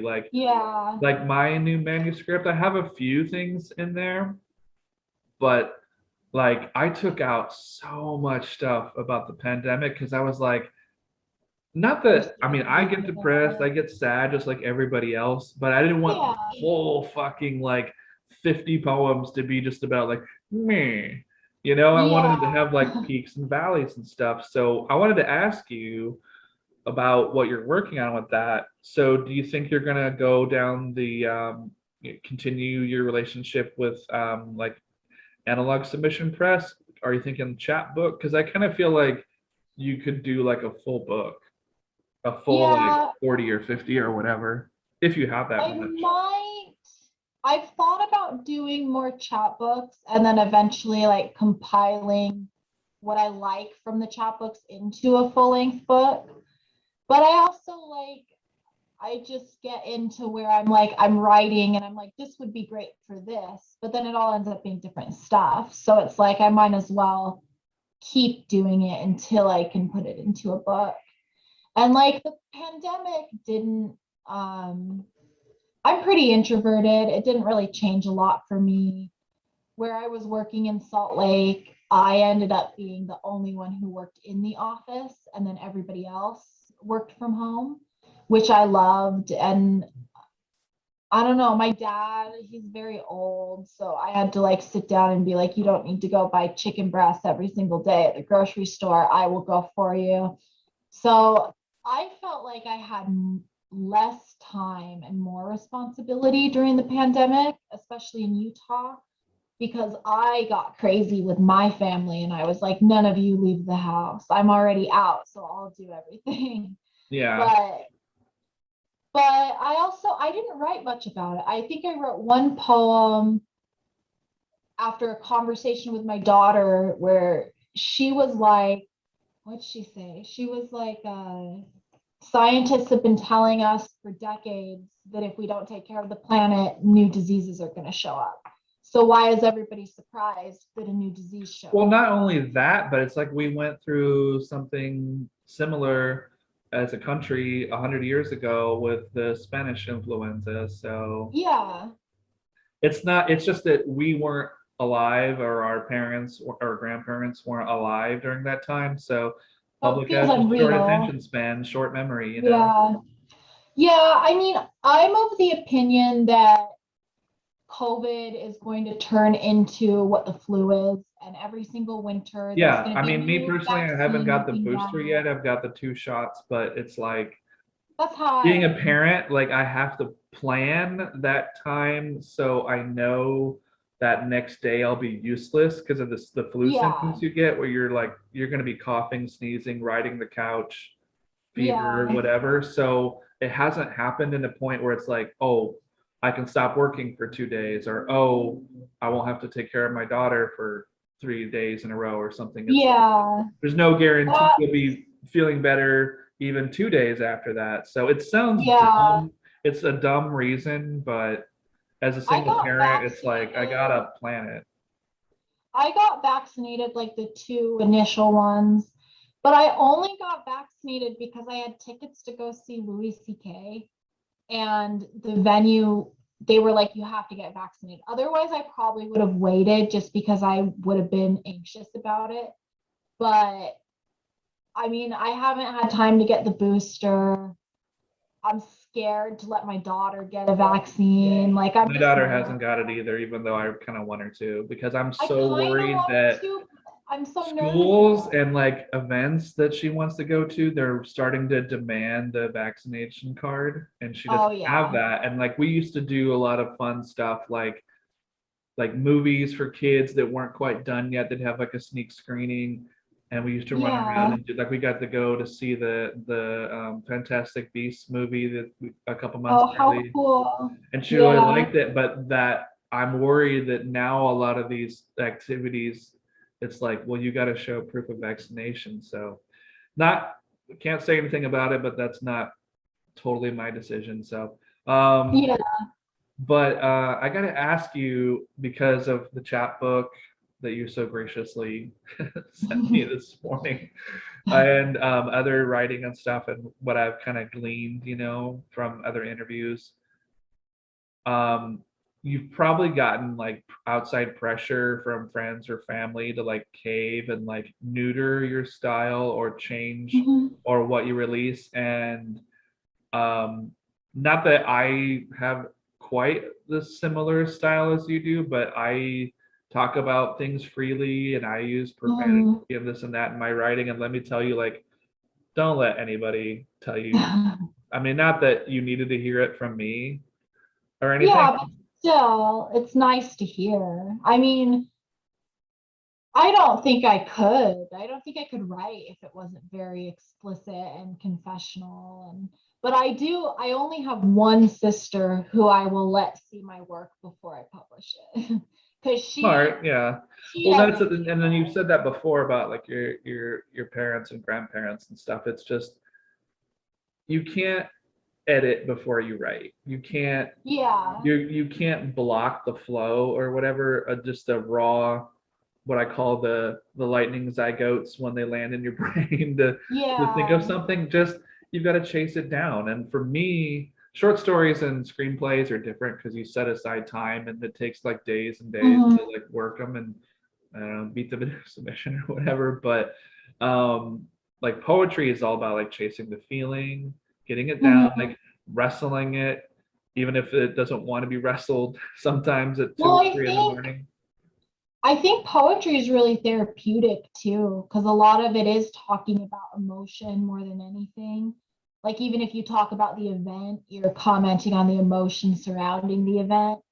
So it's like, I don't know that you can edit it, or like, you can't edit it too much for other people's taste or feeling, you know? Well, here's Like, a my generic dad, statement too, which is that page or that screen when you're by yourself working on it is never going to judge you, and it's mhm. never going to offer like unsolicited opinions or what the fuck, India. you know Yeah, exactly. But I think that when I started putting my stuff out there, I kind of approached it with like, I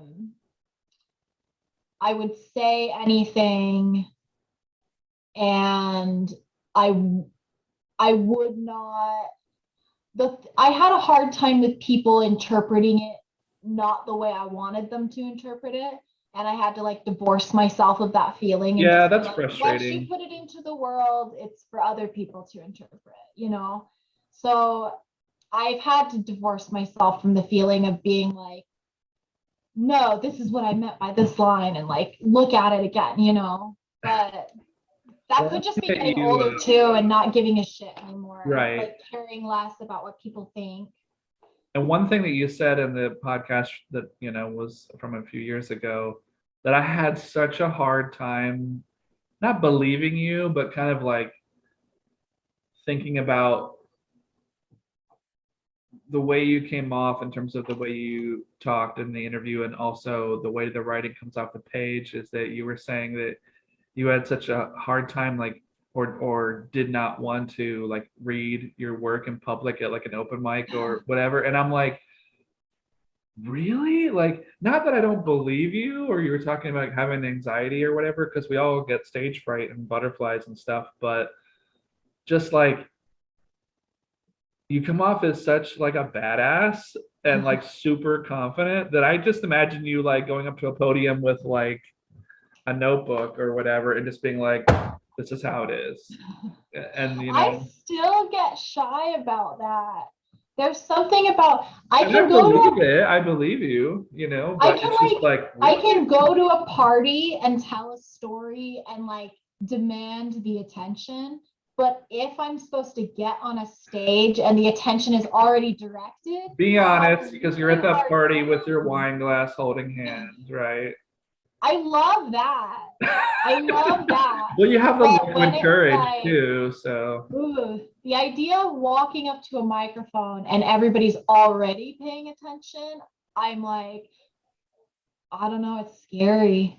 But I I think think you could do it though. also, I think maybe you just haven't found the right open mic, because it's like you yeah, got to be maybe. careful because there's a lot of open mics in LA and Orange County that I've been to over the years, and it's like you have to like test them out and be like, oh well, let me look up the description. If it's mainly music and comedy, like Mhm. stand-ups, I'm like, oh well, I'm not going to get up there with a notebook or some loose leaf Yeah, paper. Like you got to know, like, well, I'm going to that's get true. steamrolled over if I go there. But if you go to more like, people reading flash fiction or poetry, like stuff in like a coffee shop or like a Mhm. bookstore, that you're like anybody's stuff's going to go over better there. But um, I've had, I think, I won't tell you that like I had it rough because I would either read like really long pieces and see people like, or just realize I got to read like shorter, punchier, pieces and stuff. But I think people would flip out if they saw you like reading and like people putting your stuff on YouTube or whatever. Not that you really need the help or whatever, but I don't know, you just have like just sitting here talking to you, have like this natural presence. You're totally comfortable. As far as I can tell, you're not shit-faced drunk. no, I'm not. So You'd I be don't, able it's to not tell. liquid courage. You're totally easily relatable and you're just yourself and totally, original and like what other compliments I can give. But it's like I think that would translate so well on a stage, especially if you're there with like your book. Yeah, And it's not like you have to win them over. They're already happy to see you. yeah. Well, part of it is honestly because I'm afraid I'm gonna cry. Oh, Like because of the sometimes it's memory attached to emotional. it. Yeah, and sometimes even like writing it, if I read it out loud to myself, I get teary and I don't want to cry on a But stage in front of I a mean, bunch of you have stuff people. about your daughter. You have also like um stuff that's not so much about you. It's third person, like witnessing events. And I know that Yeah. you've witnessed like funny things. So to me, it's like what works for me is like if I'm a featured reader or something, and I'm gonna read like 10 or 15 things, it's just open with something punchy and then you do funny and then you talk about your daughter and then you can talk about something horrible from your past and then it's like a roller coaster. Yeah. If you just get up there and read straight from Finding the your right chat book from a flow. couple years ago, people are going to be like, oh my god, is she okay? Because they don't realize you've detached and you're a human being that's Yeah. grown in that 3 or 4 years. Yeah, that's true. I mean, I'm not one going day to I'll twist your probably do arm. You it. don't need to do it. I'm just saying I think you can. I'll probably do it one day. It's something that like would feel like a big step for me, just because I don't know, it's weird. I'm not shy when I'm with people, Like if but I'm then when ever in it's your neck of like, the woods doing a whatever promotion for something, I'll even open up for you and like soften them up for you. I would love to do that. That'd be fun. I have a lot of friends in who are poets in Jersey who are like, you should drive down and do this. And I'm like, You should drive down to our no, parking lot. yeah. I'm like, I'm a big baby, so no thank you. No, I mean, I'm like I said, I'm not going to twist your arm. I just think that your stuff comes across as like really authentic and you have an original voice. And you, like I said, just in talking to you, you have like this really relaxed, kind of like confident demeanor that people would know you're not full of shit and you're going to speak from the heart and be honest about it, you know? Yeah, I'll do it one day. It'll You're happen. like, it's on my to-do list, back Well, it's burner bucket hard. list. It's hard. Even with my friend who's doing the documentary, she was like, I want to fly out and interview you, like about your experience with the church. And I'm like, you can, or we could just text. And she's like, no, I'm gonna fly out there and I interview mean, you. why she could just do what we're doing. We could just record a Zoom chat. You never have to Exactly. leave your Yeah. house. Yeah, that's true. I think she'll end up doing that with a lot of things, That makes which sense. it's a big project. I like admire her for doing it, for taking it on. Awesome. But yeah, I'll do it one day. I'll have to like get the mask you put over your eyes while you're sleeping. That'll be my gimmick so I don't have to see anybody. You're not gonna wear like one of those masquerade like outfits, and they're like, "Who the fuck is this chick?" Like, look, it's the only way she'll get on stage, and she has to have a stuffed fox and a glass of wine. They're like, just pretend you can see her eyeballs. You're just gonna come out in like a trash bag. You're just like That would this. be so funny. I've done stuff where I've just like put a paper bag over my head, and then after a while, you're like, I can't fucking breathe. Yeah, that's what it would end up being, is I would just get annoyed that I couldn't do it the way I wanted to. And that's the thing. Like, don't let anybody tell you that you can't do it the way you want to, because just there's a bunch of like 70-year-old like fuddy duddies that get up there and they're like, I have a poem. And you're like, this is I about my know. favorite rubber ducky. I'm like, oh God. The hardest is when you have friends who are like, oh, I write poetry too. Do you want to read my poetry? And I'm like, not unless you're prepared for me to possibly be mean about it. Like, it's like, I'll probably like it, but You're like, do you there's, want me to have read you it as ever, a have you friend, ever seen, or like, do you want the truth? The yeah, honest, brutal exactly. truth. Exactly. And I don't want to discourage anyone from writing, but some people just aren't writers. Well, not only that, but it's like nobody just jumps into anything and is like a genius Mhm. at it. It's like there's baby steps. There's gonna be that rhyming poetry where they're like, oh, it's gonna be like a song. And then there's Which I gonna, have a hard time with that. That's the poetry you know, but like kids and like yeah. teenagers, that's usually like a way in for them. Yeah. Like the Because whole then you don't Shel want to be Silverstein critical. stuff. I mean, you got to give props to Shel Silverstein because he Oh, got so yeah. many people started when they were young. I Um, love Shel Silverstein. My daughter has the books. I read my dad used to read me poetry. So I read a lot of like Robert Frost when I was a kid, and all of that's rhyming. it's harder for me to relate to quote unquote like the classic stuff because it's so, I mean, it's, I can't argue that it's not well written, but it's so far removed from us and Yeah. our life and like what we go through, that they had not nearly the distractions or the stresses that we have, you know. But I Yeah. feel like to read it as like the examples of like this is like the premiere of like the this form of writing, it's like, oh yeah, for sure. Yeah. Yeah. I definitely have a harder time with some of the classic poetry poets too. Like I don't like it very much, but I get that it has its place. It's like I almost don't want to read a poet who wasn't on the verge of killing themselves. Like I like that really dark where they're like, I have to write and it doesn't matter if no one reads it because if I don't write, I'm gonna put a bullet in my brain. Like to me, that's like the stuff that I like. And And you like I know, like knowing about the person. But I read tons of autobiographies and memoirs and stuff too. Like more so than fiction, but so I like the dark stuff. I want it to feel real no, and and I like get that. I think creativity.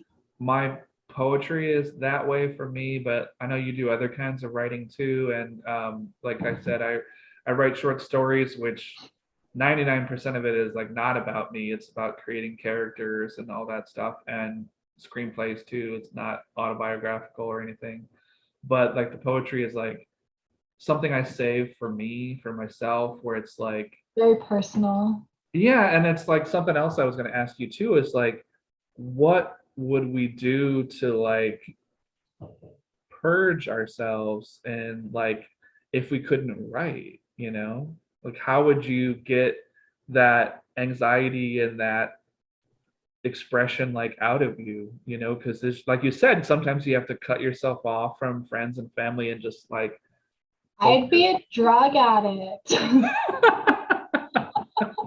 I'd be a mess. And they're Like, like, look, if like I'll write you a poem if you just give me the smack. yeah, it's like, I don't know. To me, I feel like because I've never been a huge drinker, I've never been a huge partier, but I feel like part of that is because I write and that's how I get a lot of the emotional stuff out. And I think I'd be more abusive of those substances and I'd be a little more reckless if I didn't have that. Like I don't care. I can write my whole life. I don't care if it doesn't make money. I just care that it stops me from killing myself or being like an insane person to like hang out with, you know? That's more important to me. But It's it's like a so cherry on top of itself, but it's so and I've talked to other, you know, creative people about this too, is that talking to friends or relatives or even like coworkers or something that don't either want or need that creative outlet, it's so hard to like explain to them why you need to do it or why you need to set Mhm. the time like aside to do it because Yeah. there's just there's and then I have to rationalize it too and like there's nothing wrong with being like the drone that goes to work, comes home, has dinner, watches their shows and goes to sleep because that's like 90% of the world. Yeah. That Oh, literally yeah. those are the people that like keep things moving forward where me and Yeah. I've had like, you know, office careers or whatever you want to call them, where I've worked 5 years here, and then 3 months here, and then 2 weeks Mhm. there, and then just done all this like freelance stuff because I just could never envision myself as someone wearing like a suit and being in a cubicle all day. I've Yeah. done it. I've done it, and I've happily done it when I've like moved to a new city or a new apartment and been like, dude, I gotta like shut stuff down and like focus and like pay bills.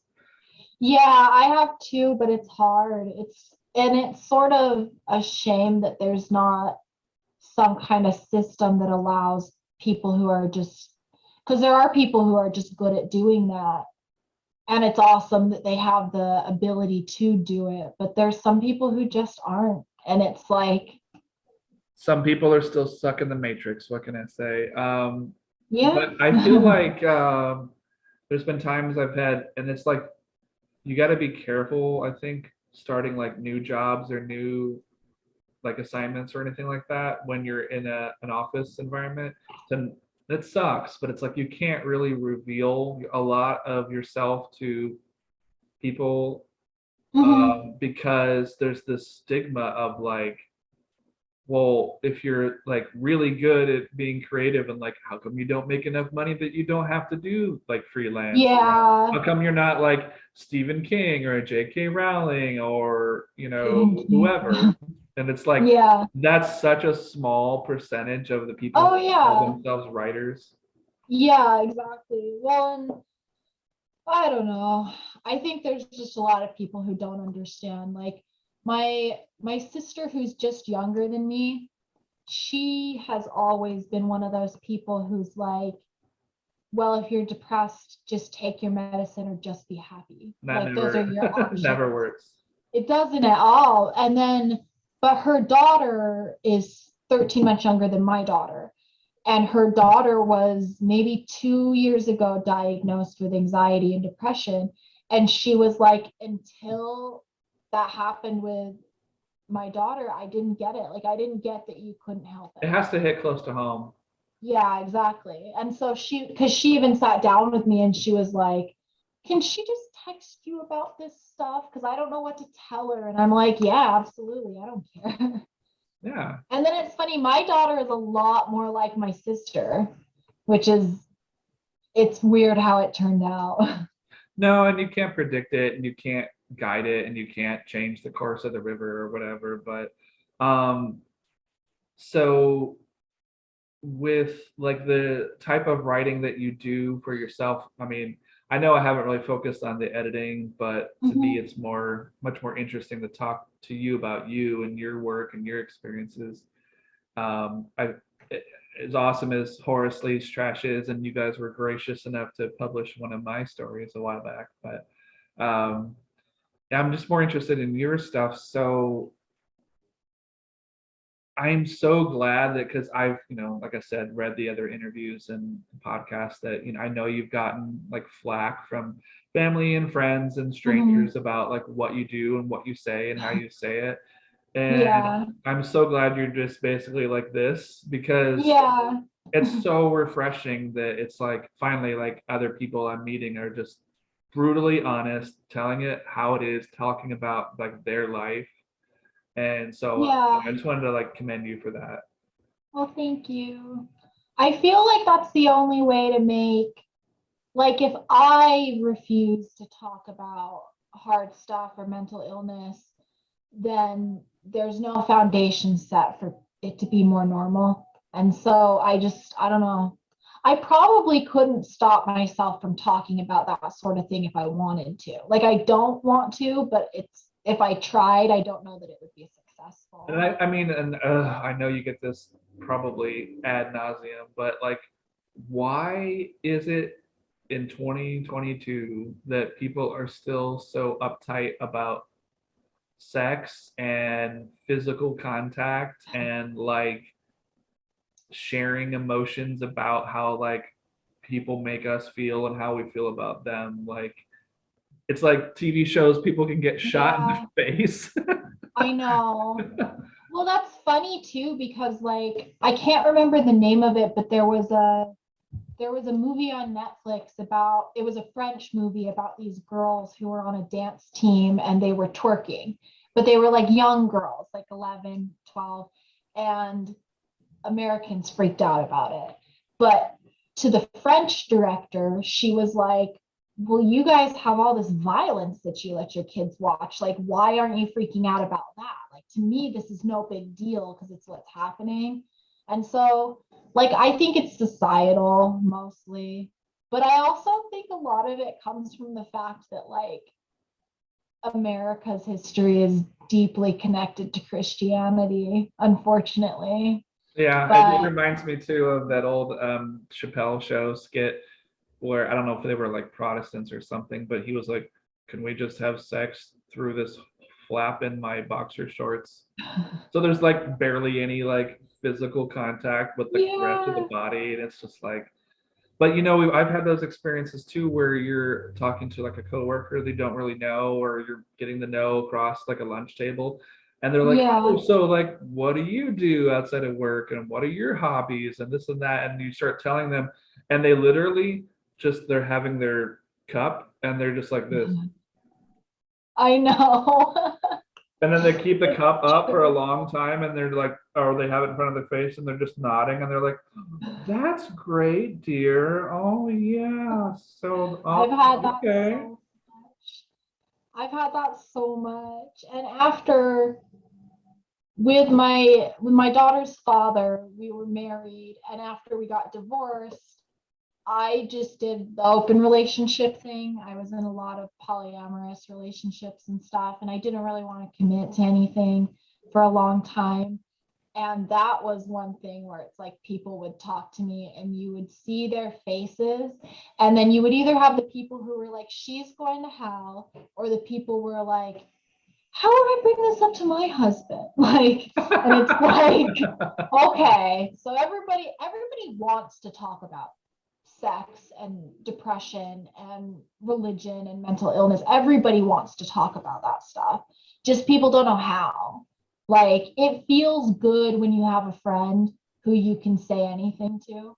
And everybody thinks that, I think, but people don't know how to bring it out into like the regular flow of their lives. Like, it feels taboo and secret and stuff. And people don't want to get judged. I think people are really scared of that, which is too bad.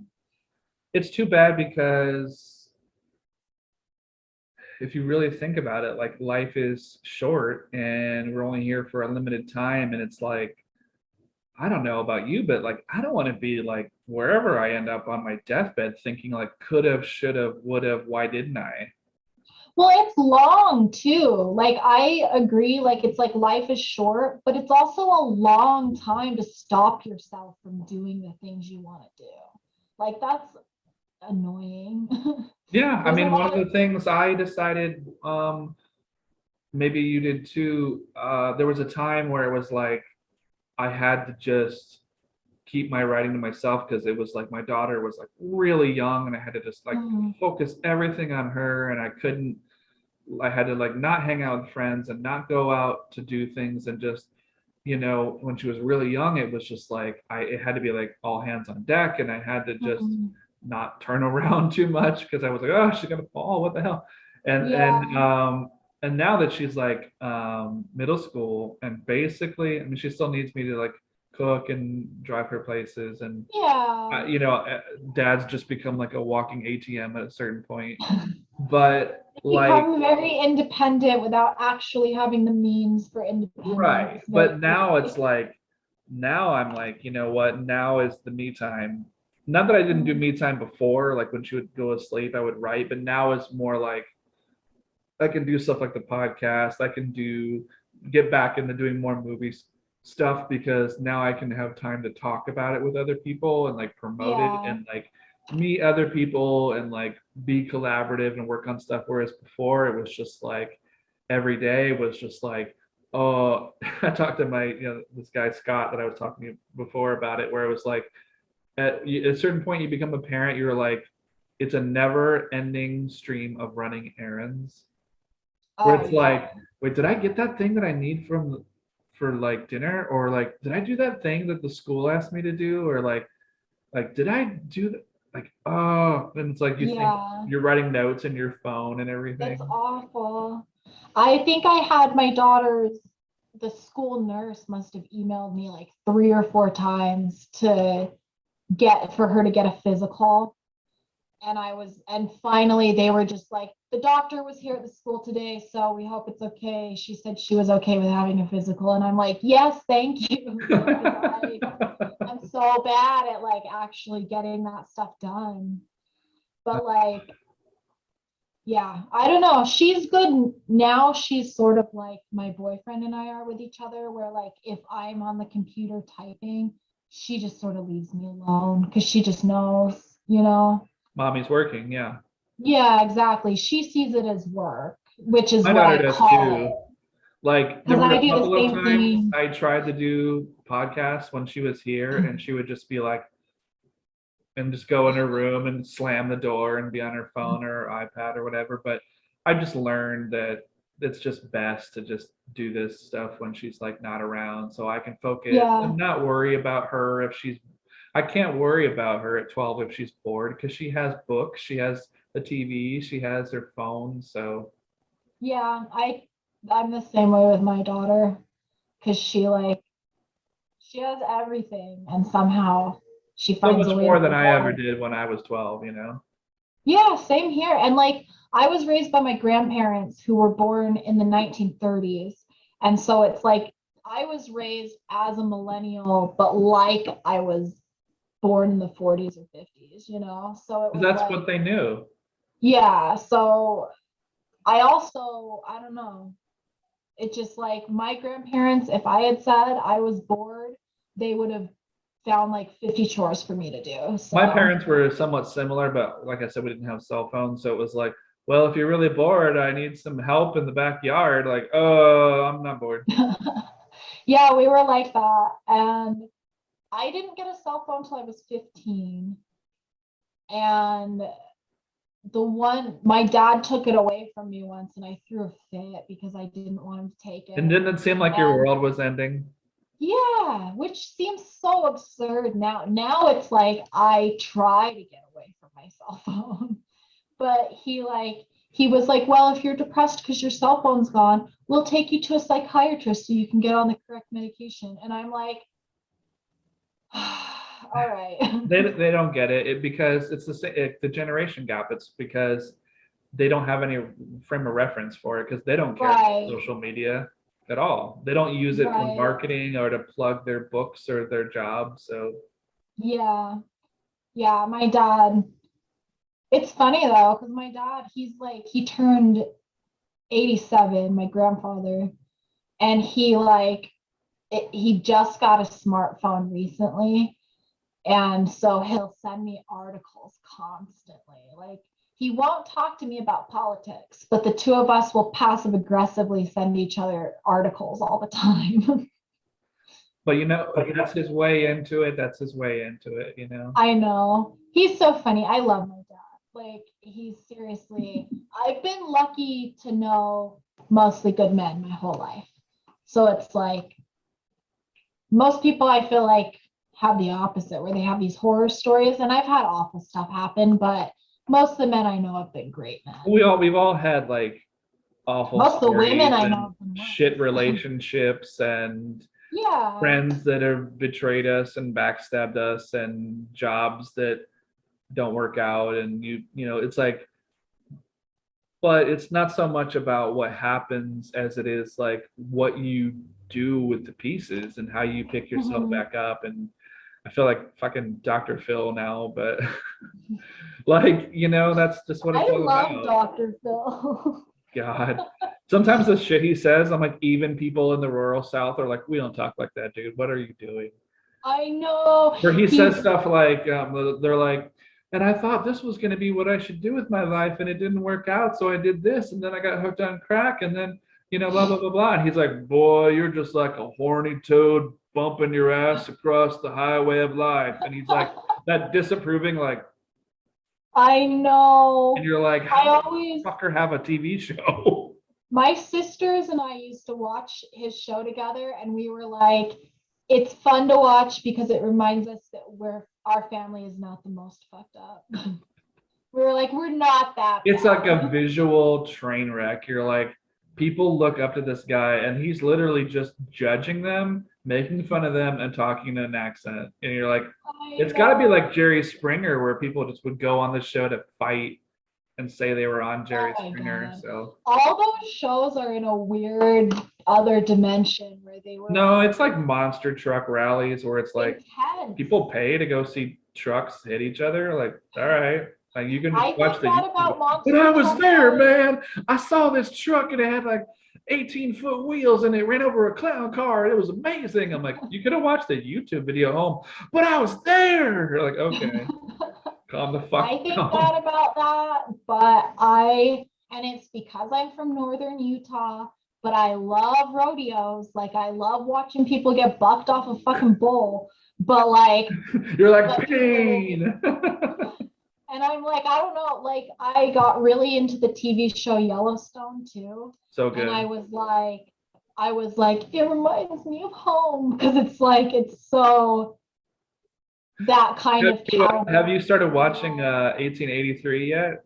Yeah, my boyfriend and I started It's watching so it. good, but I think I'm on like episode 6 or something. But Mhm. my only complaint, because I love Taylor Sheridan's writing, and I think he just wrote and directed the He's pilot. brilliant. But the Writing the problem I have with 1883 is like the pilot was so good, and the Mhm. introducing the characters were so great to kind of start them on their journey. And after like I think 5 or 6 episodes, aren't you kind of like, this is taking a long time for them to not move much? Yeah, I definitely had that thought. Like, I'm like, do they know? Like, they know, I mean, they meticulously plan out the season ahead of time. So maybe Taylor's going to come back for the season finale where like stuff will happen. Yeah. But I'm like, yeah, I worry about him getting stretched thin because he's got that like Mayor of Kingstown show. Mayor of Kingstown is brilliant. It's I've so only good. seen one episode of that. I like it more than 1883, but I think part of it is the same feeling where it's like kind of dragging a And little. yeah, I'm like, I don't know. They just renewed Yellowstone for a season 5, but I'm like, is that going to be it? Yeah, Because I those don't know. actors are like Costner and some of those other actors, they do so many movies too. So I don't know how Yeah. long they can keep them, but it's so good. Well, and there's something to be said for knowing when to stop a show. Because like some shows, Well, like we past their just sell by finished, date, yeah. yeah, we just finished watching the new season of Dexter. And that new thing they did was great. But if I had watched Dexter when it was coming out, I would have said it should stop at season 4. Like I thought it went for too long.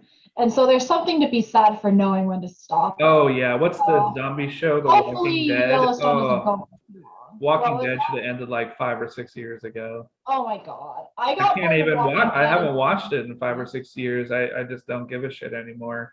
I Like got partway through season 3 and I was done. I was bored. I'm rewatching like I'm bored Boardwalk of zombies. Empire, and I'm really digging that, and I'm glad that's only 5 seasons. It's What crazy is it? how what What is the show? Boardwalk Empire, Oh, okay. and I haven't seen it's so good. But that. have you noticed that the seasons for these shows are getting shorter and shorter and shorter Hmm. and shorter? Like Yeah.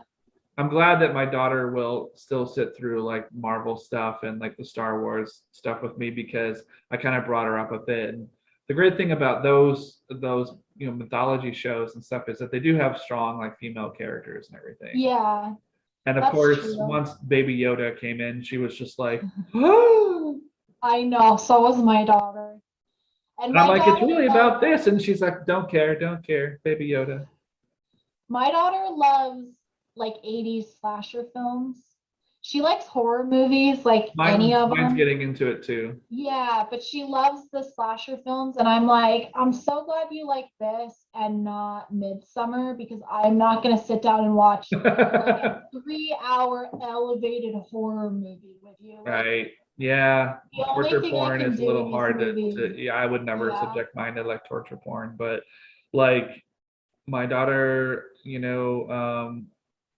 she loves Spider-Man, but she also wanted to see Scream 5. And she'd only seen like the Mhm. first half of the first one, but one of her favorite actresses is Jenna Ortega, and she wanted Mhm. to see her in it, and she was like enthralled. And we had a That's why. conversation about it, like, hey, let's not get into fights. That doesn't solve anything. Like, Mhm. this is fake. No one's really getting Yeah, killed. I mean, she got that. But that's like, also, since I've gotten into horror writing and I've had some yeah. kind of luck with those scripts and stuff, I think she's more interested in it. And I always try to tell her, I'm like, but I try to put like some mystery and some comedy in Mhm. it. Because if it's just what I call stabby stab stab, that's a short. It's a Yeah, really, really, really short movie. Like you have to yeah, be able to tell a story and like, why is this happening?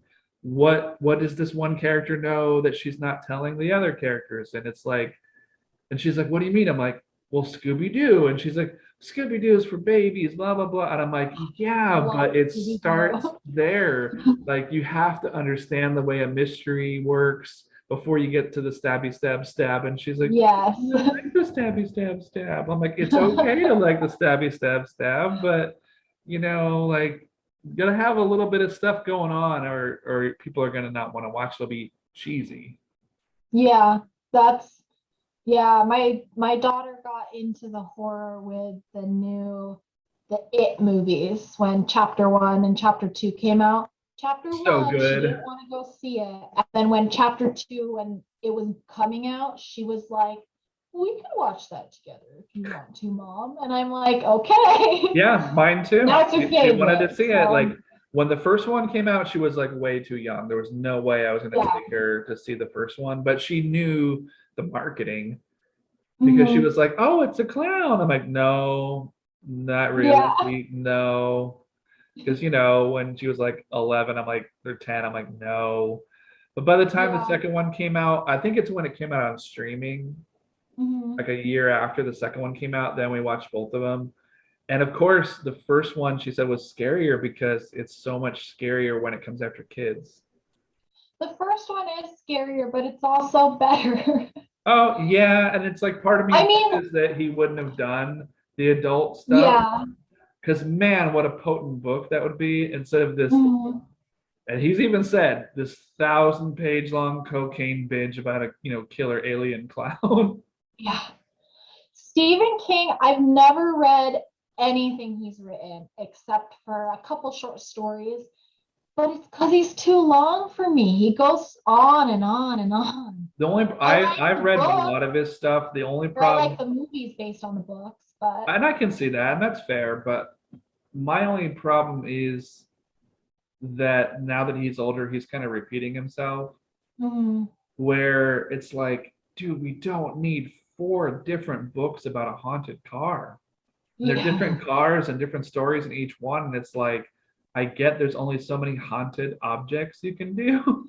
But like Christine is so great. And I'm glad they're doing a remake of that for a movie. Mm, But it's like, man, before it's like, I think like every 10 or 12 years, he's like, a whole new generation for me to thrust the haunted car story on. They'll never know except for everyone else in the fucking world who knows who you are.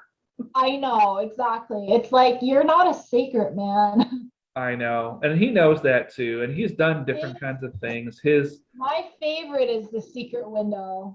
so Like, good. brilliant. It was so good. It sucks too because he's written a lot of stuff about writers where Mhm. I'm like watching it, the movie version or whatever, and I'm like, fuck you, man, I don't do that. And then like 2 days later, I'm at a store or I'm walking around and I'm like in line somewhere and I'm like, yeah, I totally do that. Well, that was me with The Secret Window. I must have seen it the first time when I was like 14 or something. And I was like, this guy's crazy. And then I saw it as an adult and I was like, oh, that's me. Have you ever read or seen The Dark Half? Uh-uh. Now that's about a writer who has a character who's like a violent like serial killer, and then his personality splits, and then the creation comes to life and really starts killing people. Okay. So when I was reading it, I think I'm more, and I remember seeing the movie too and thinking like, so because I do write some horror stuff too, and I'm like, that would suck. Yeah. As cool as it of an idea of it is, but as like a writer, I'm like, some of this stuff I read is pretty fucking like dark and morbid and like awful and like I wouldn't want that to happen in real life, but I'm like, thanks, Stephen King. No, I don't have Yeah. to. Yeah. That was the novel that my boyfriend just finished. There was a character in it where he was like, he mentions how she's really into true crime and listens to all the podcasts and reads all the books. And he was like, I kind of based that on you, but then she gets caught up in something and she's like, oh, this isn't actually as cool as what I consume. And I'm like, okay, so what you're telling me is to not get involved in crime. Like, okay, I won't. I'll just keep with the podcast. Right? Oh my But gosh. So, are there different kinds of writing that you haven't done that you want to do besides poetry and editing and in stories? Are there like novel ideas that you want to do or something for the stage or maybe collaborate with I other people or I'd love to write scripts and I'd love to do essays, but like either not like personal essays. Like I'd love, it's boring. I'd love to just write nonfiction essays about like I just read this book about eels, and I'm like, I could write something about eels because they're so fucking weird. But Yeah, like, I love but stuff and like character that. stuff too, you could do it. Mhm.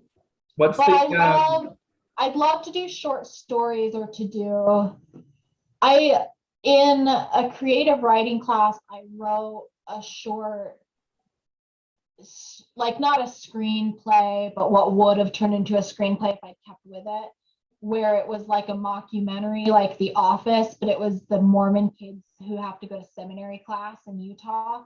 And I'd love to do stuff like that, where it's like almost mockumentary and kind of humorous, but like really dark, serious subject matter. Mhm. And I'd love to do short stories, but like in a dark, funny way too. Like I don't want to. I I don't could know. see you totally doing scripts or short stories that are like horror with comedy elements. Mhm. I like that sort of thing, and I love I like a lot of independent films where the thing, like almost like Lady Bird, that movie, where it's almost like nothing really happened. It was just about a life and a day, and there wasn't any real escalation. But I love stuff like that. Like that's kind of how I feel about Wes Anderson's movies. Like I'm obsessed with him, but I'm like, it's sort of just stuff happening. Like it's not really like intense, and I love that sort of thing. So I'd love to write stuff like that. I could see I you think doing that would be that for fun, sure. especially because Um, I think I could put commentary in it that I care about without being too heavy-handed.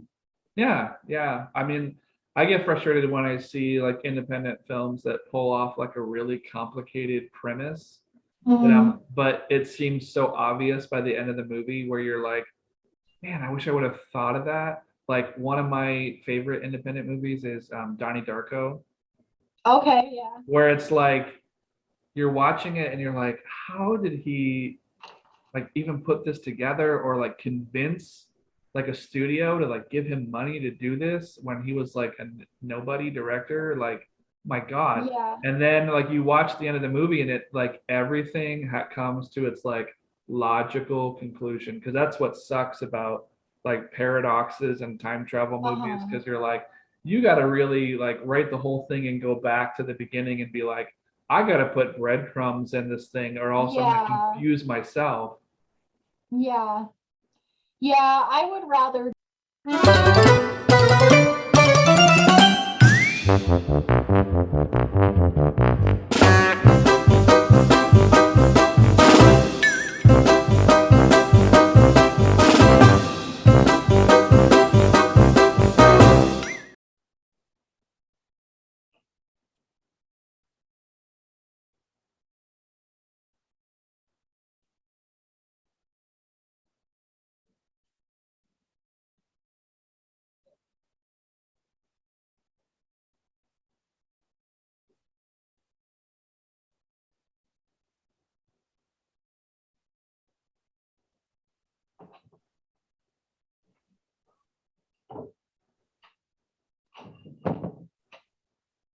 Oh, you found a crowd?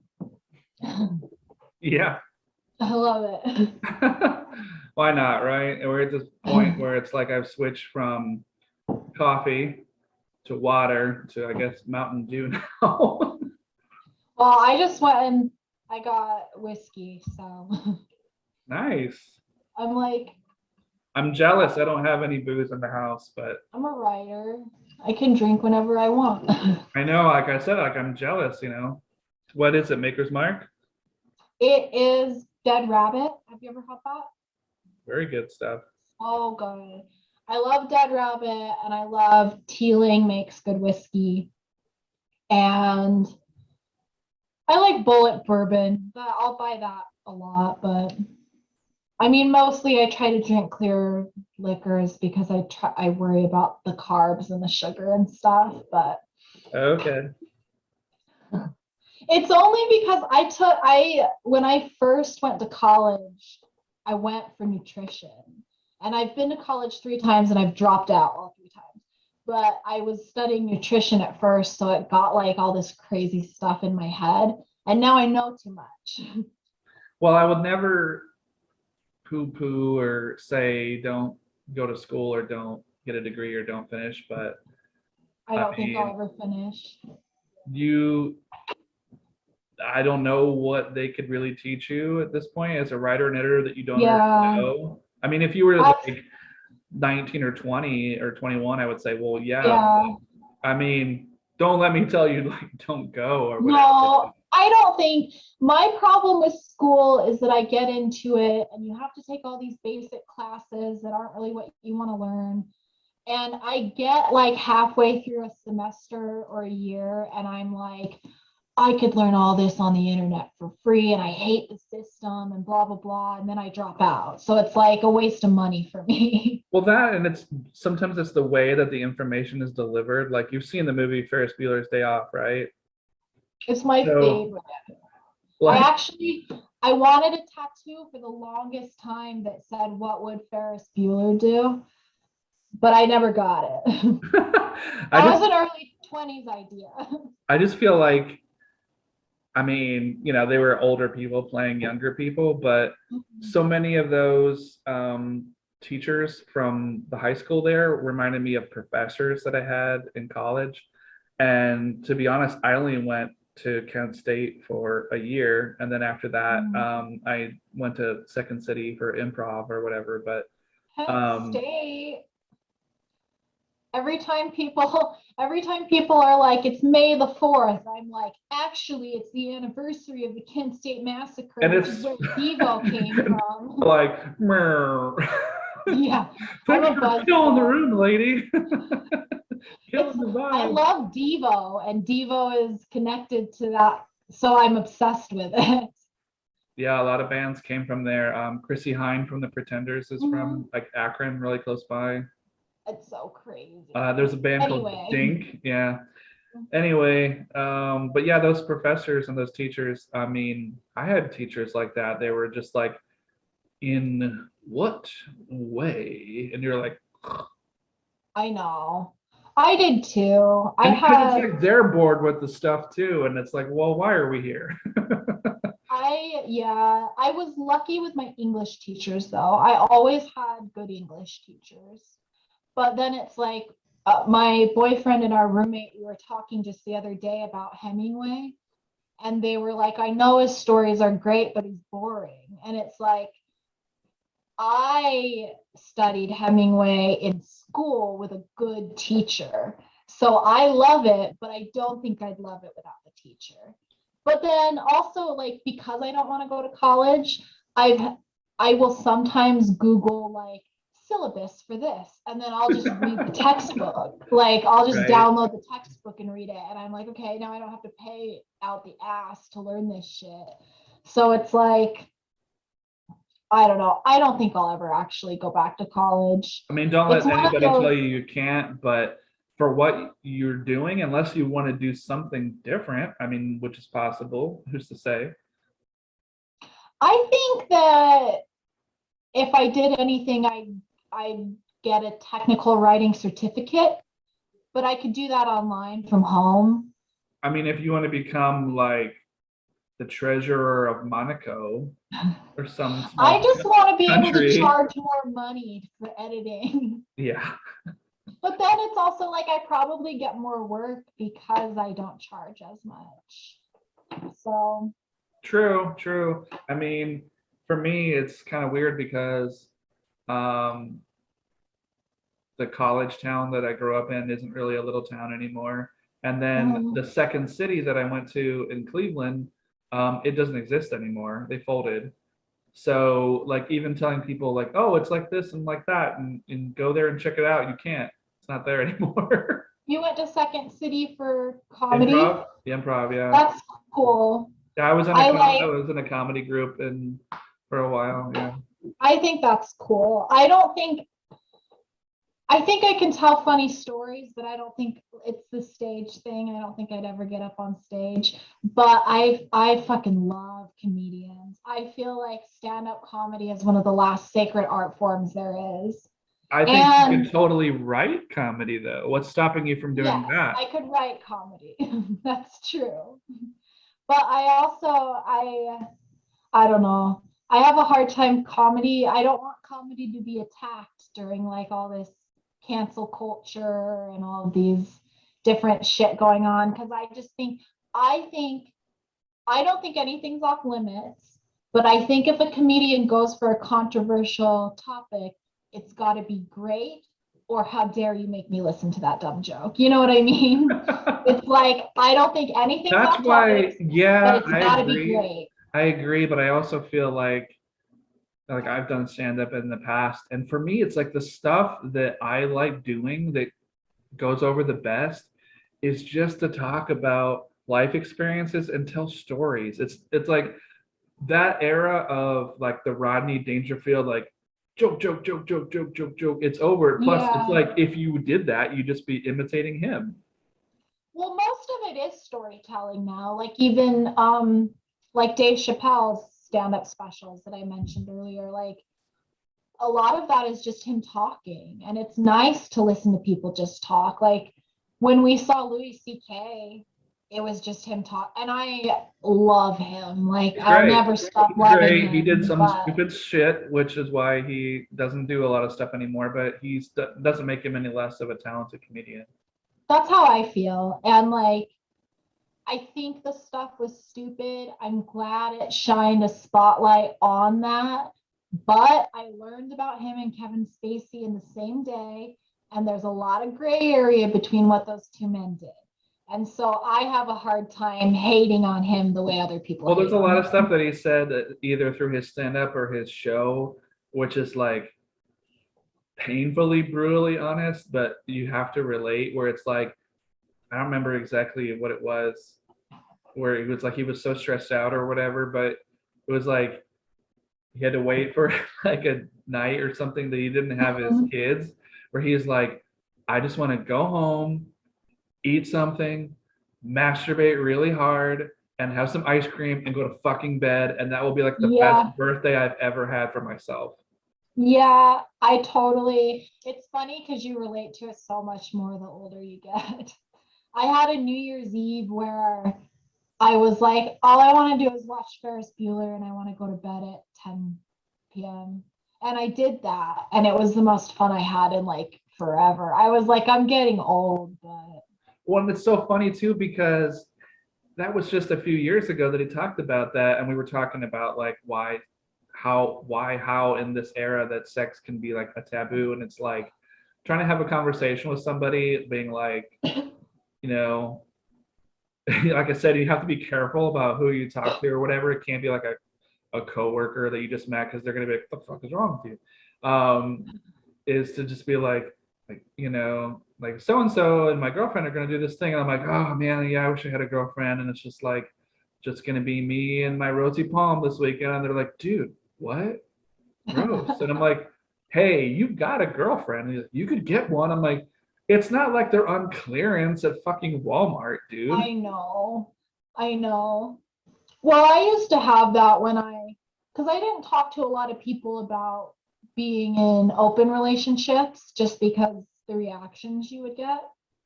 But like, I would have people who were like, well, you could just find someone you can settle down with. And it's like, but I don't like anybody that much. Like, I have to like someone enough that I will give up a little bit of my time to dedicate to them.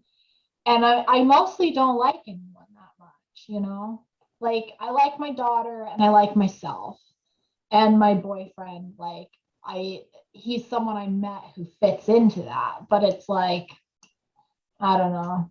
But then I also want to live with someone. So then it's like hard to find someone who will leave you alone when you want to be alone, but who will also live with you. Well, not only that, but like when you get out of like your early 20s, it's like it's not so much even like, yeah, you want to find somebody to connect with. Yeah, you have to find somebody that is like cool with, physical intimacy and all that, and the fact that you have a kid and all that. But like the older you get, the more you're like, I just need to be with somebody who can fucking tolerate me because I'm like a Yeah. writer. I keep weird hours. I don't think weird habits, but it's just like I'm not. I have, like I said before, I've done the whole 9 to 5 Monday through Friday thing, and Mhm. I've done it many times. I'll have to do it many times, I guess, again, but it's not how I prefer to live or whatever. Yeah. But it's like Yeah. I have to be with somebody who can tolerate me being like eccentric and being like, Yeah. and it's tough because there's that old expression of like hot and cold for relationships. And it's not like I Mhm. ever want to tell a girl like, come here or go away. It's just sometimes I'm working on something and I turn my ringer off and my phone is like face down, so I don't even see the light come on. Yeah. And other times I'm like, I have a free weekend and I want to go out and do stuff, and it's like, can't get a hold of anybody. Yeah. Yeah. The same thing happens to me, but I also will just go out to the bar by myself. Like I'm not weird about that. I just, I like myself more than I like most people, which is what the, which is what the problem is with meeting You friends. know, and plus, I don't know how long you've lived in where you are now, but sometimes it just takes a while to just accidentally discover that new like friend group. Or I know you don't want to put yourself out there for like open mics, but probably by Yeah. the summer that stuff will open up, and maybe it's just a thing where you go and just check it out, like and as an audience member, It's not even to funny. even do your own stuff, but just to have that Yeah. experience, you know. I like doing stuff like that because I like the opportunity to like shout out the writers or the performers I see who I like. But then it's funny because like I know there's a wine bar in town and I've gone to some of their like wine school nights and stuff, the tastings and everything. And I come up with these ideas where I'm like, you guys should talk to the movie theater and do like an adult like sip and screen thing, or like you guys should have an open mic. And they're like, okay, well, do you want to be a part of it? And I'm like, no, I just want you to do the idea. You're like, I'm not the performer. I will put it together for you. but that's an awesome But skill I set would to probably have. have fun doing it. So, See, a lot of people don't have that either ability or attention span, you know? So that speaks like yeah, really, really highly of you, you know? I like to create that sort of thing. So that's fun. But I don't know. I guess the hard thing is that I just like to be home. Like even my boyfriend's a homebody, and even on the weekends, sometimes he'll be like, "We should get out." Like even if we're running You're like, errands, we we should let some should get fresh out. air into this house. And I'm like, we can open a window. And they're like, but someone might see us. Yeah. So it's like I think I'm more of a homebody than people think I am, but then it's hard because when I do get out, I can be very extroverted when I'm out. Like, which is one of the things when people are like, have you ever heard people call themselves an ambivert? And they're like, I'm kind of extroverted and kind of introverted. I'm like, okay, so you're a person? Like, what are you talking about? You're Like, so like, you're alive? Like, that's just existing. and they're But like, then yeah, I like, well, are they ever like confrontational? Like, well, when you say it, it sounds fucking dumb. But when I say it, I shut up. yeah, I've totally had that. Or I've had people go on and on about like the thing they like, and I'm like, okay, hipster. And they're like defensive about it. And I'm like, I wasn't trying to start a fight. I just want you to laugh at I know on yourself. the opposite is like being dismissive about it, but it's so funny to me in comedy, and this goes back to probably fucking cavemen, women, that when they do impressions of each other of the opposite sex, the guy always sounds like monoslavic, and the girl sounds like uh, a helium voice, like Uh-huh. cheerleader. And Yeah. like it never stops. Like if a guy's doing an impression of a girl, it doesn't matter if she's like 15 or like 50. It's always like, and then she, and this is the guy, he's always like, and then she was all like, I don't know about that. That sounds kind of risky. Do we have the money to even put aside for something like that? Gerald, are you even listening to me? And then the girl will make fun of the guy, probably to her friends, but the same shit. And she's like, And I told him, I wasn't really sure about it, and he was all like, and then he was all like, It's so true. and then I it's was like, like, the couple get together like the next day or like that night, and about after their friends' night is over, and they're like, how's it going with Cheryl? Like, oh, she's okay. How's Bob?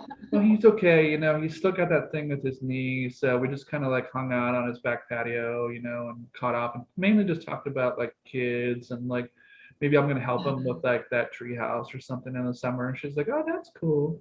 And it's like, that when they're with their friends, it's just a complete and utter bitch fest. it really is, which is like it's nice. You have to have people you can bitch to. You have to have friends It that are stops you not. from being a dick in your relationships. It's the same with kids. Like you have to have parents where you can be like for me, my daughter, realistically, she's so good. Like her worst is what some parents wish they had. Me But I too. have to have people where I can bitch about the stuff she does because And then I it's funny don't because bring I it just into imagine you with her. the cop being like, "Oh, I know." It's Everybody so fucking does funny. that. It's so funny because she cracks me up. Like she, for the longest time, we would argue. And when we argued, she was the one who would be like, I'm going to go to my room. And when I can talk nice to you, I'll come find you so we can have a conversation. And I would be the one in my room. I'd be like pacing, like she hates me. She's never going to talk to me again. And it's like, there are so many parents who wish their kid would just be like, I'm gonna go calm down. And meanwhile, I'm I'm gonna go sitting there take a like she minute and hates consider me. like the starving children of the world, and then I'll come back and probably finish my peas and carrots. Yeah. You're like, who Well, the hell are you? she's it doesn't help that like because she's an only child and she was raised around adults. So it's like I've treated her like she's 30 for most of her life. And then she Yeah, I don't turns really talk down to my daughter at all. I don't do yeah. the baby talk. I don't do I the. baby talk my dog more than I baby talk her. But I don't. It's just like she's such a well-adjusted kid after everything she's been through that it's just like she'll just ask me straight up questions like, "Do we have plans this weekend, or should I like, can I sleep Mhm. in or whatever on Saturday or Sunday?" And I'm just like, "Well, haven't made plans yet. It's only Tuesday, but we'll see." And it's kind of like most adults don't talk to their kids. Most adults are just like, and we're gonna go to Target, and there might I be a know. pink drink from a Starbucks in it for you. Huh? Huh? Huh? Want to That's shop and get how useless shit at Target for 2 hours and then get a drink that you're gonna half finish and throw away? Sounds good. Huh? Huh? that's I've always really talked to her like an adult, which is fun because she's fun. It's I heard this on a Joe Rogan interview with Jordan Peterson, so don't execute me for listening to them. But he Jordan Peterson said something about like you could fight with your kids for 45 minutes about going to bed, or you could sit down and have a conversation with them. Which one's going to make you like them more? And for me, it was always like, okay, I'll just raise someone I want to hang out with. So it's like she's cool, and we have our things we do together, and we have things where like she'll watch South Park with my boyfriend, and I've never really watched South Park, so now they have their thing, which I think is really cute. But then I'm always on the outs when they have these like jokes from it. But that's good. That's good. She should have that.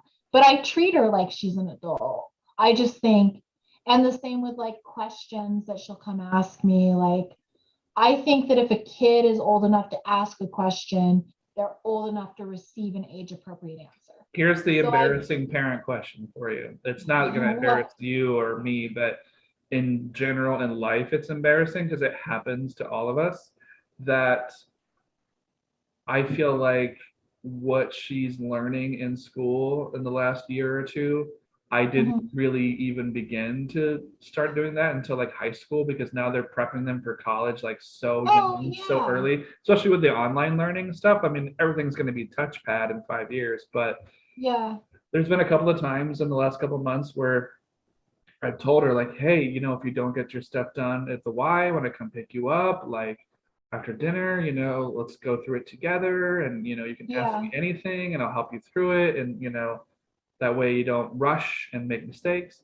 And she's brought me stuff, and there's been at least 2 or 3 times in the last like 6 months where I've been like, holy fuck, what is this? What sorcery is this? Where I look at it and I'm just like, do humans do this? What? What? What? And a I lot of it feel is like like, that with her math. right, Like she the other day I was trying to show her how to write in cursive because they don't really do cursive. right. And she was like, well, then I'm going to show you how to multiply decimals. And I'm like, you might as well teach me Mandarin. Like, we're going to end this conversation and I'm going to be like, I had to have an embarrassing conversation where they were to say, you know what? When I was in school, when I was your age, we didn't learn the metric system because so many oh, kids were yeah, like failing it so badly. They just kind of took it out of the elementary and like middle school the system. curriculum. I kind of know how to do it now, but the stuff she's doing, I'm just like, oh. And I've never been a fan of word problems. Mhm. Like the train leaves Tampa, Yeah. and you're like, fuck that train in Tampa, get on a plane. I know math for me is something else. I don't think if you sat me down and tested me, I probably never passed algebra or pre-algebra. Like I'm just bad at it. But she's learning like geometry and she's in 7th grade. And I'm like, I'm pretty sure my geometry teacher passed me because I was trying so hard that they felt bad for me. Like, I I don't didn't think think I I passed ever with got flying colors either. I think that, and this is so awkward, but it's like the stuff that I can really help her with that I excelled in school was like, creative writing, history, it. Mhm. grammar, art, all that, all anything creative or to do with arts. But the problem is she's already good at that stuff. She doesn't even need my help with that. And Yeah. whether either she's heard me talk about things or just kind of osmosis over the years. And I'm always like, hey, I can tell you about the Battle of whatever. I see her book open or her screen, and I walk by, and she's like, no, I got it. And she's like, It's the submit, I'm same way done. with And I'm my like, daughter. okay. And then she's like, but in science, I'm like, ooh, yeah, okay, we'll bring it over. We'll try. My daughter is in, they're doing biology right now, and that was my favorite science class. So I can help her with that, but she doesn't need help with that. She gets it. Yeah. And so her annoyance is like when she had her sex ed class, she already knew what everything was because we'd already had conversations. So to her, it was annoying that the kids got awkward. But then, like, and she was so funny. There was some kid after who was like, that was weird. And she was like, there's nothing weird about knowledge, and like stalked off. And I'm standing there with all her friends. But And I'm like, and I know this is true, that girls definitely advance like way faster than boys. So I yeah, remember in yeah. sex ed and health class and stuff, like just giggling at like every single fucking medical term. And the girls were just like rolling their eyes. And the guys were just like, huh, oral groove. I Oh. know. The worst was the parents because it's like we were in small town Utah when that happened. And when I was checking into the school, you heard parents being like, it's the worst day of the year. It's so awkward. And I was like, really? Because I've been talking to her about this since she was 3, but okay. But she's funny. The stuff she needs help with, I can't help her with. Her dad used to help her, but he's just not, she hasn't talked to him in a few years. So she just kind of, I'm like, we can Google it. Let's get on YouTube. And then honestly, that with her having a school laptop and she can just search everything, and I never had that option when I was a kid. But God, that whiskey looks really good. Anyway, It's um, so good. But yeah, you know, it is what it is. But They're so smart and they have so much access to so much information, which I think every generation says about the younger generation.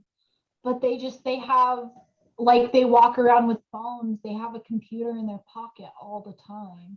and Because it's even so funny that the English joke, last the week, whole cosmic joke of that is we have the entire history of the world in a little fucking black rectangle, and then yeah, people just send pictures of cats doing stupid shit to each other. it's true.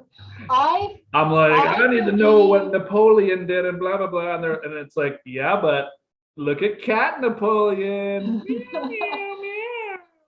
I think there's going to be papers, like dissertations written on the importance of memes during the pandemic one day, which is actually probably smart just because like humor is where you can be truthful. Like comedy is where you can be truthful because you can be like, I mean, some people will blow it off and be like, I'm not mean, I'm just kidding. I'm But it's perfect. I like don't know what you're referring to. Yeah. you can also say real things because there's real stuff going on. Because really good comedy to me has at least an element of pain in it and life experience. Mhm.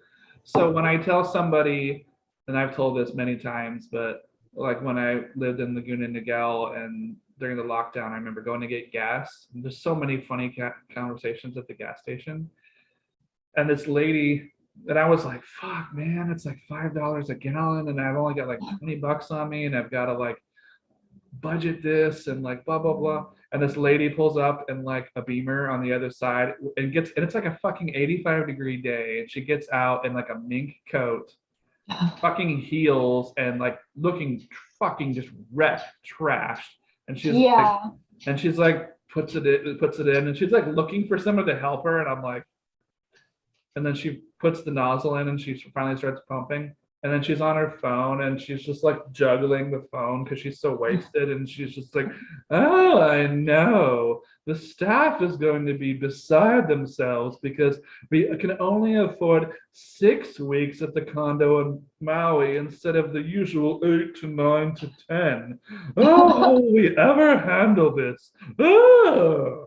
It's so funny. I'm like, That's like, fucking first world problems, you know? It's like, come on. oh yeah. But that's one of those things like People I have no believe, touch with reality anymore. They have so much, oh yeah. they have no worries. They don't pay for anything. They don't. And I saw this Stevie Nicks quote a couple years ago, and I kind of lost a little bit of sympathy for her. She's like, well, I don't really look at price tags anymore. I'm like, bitch. Well, that was like I saw an article, it was probably like 6 or 7 years ago now, where Gwyneth Paltrow was like listing all of the cheap self-care things women could do for themselves.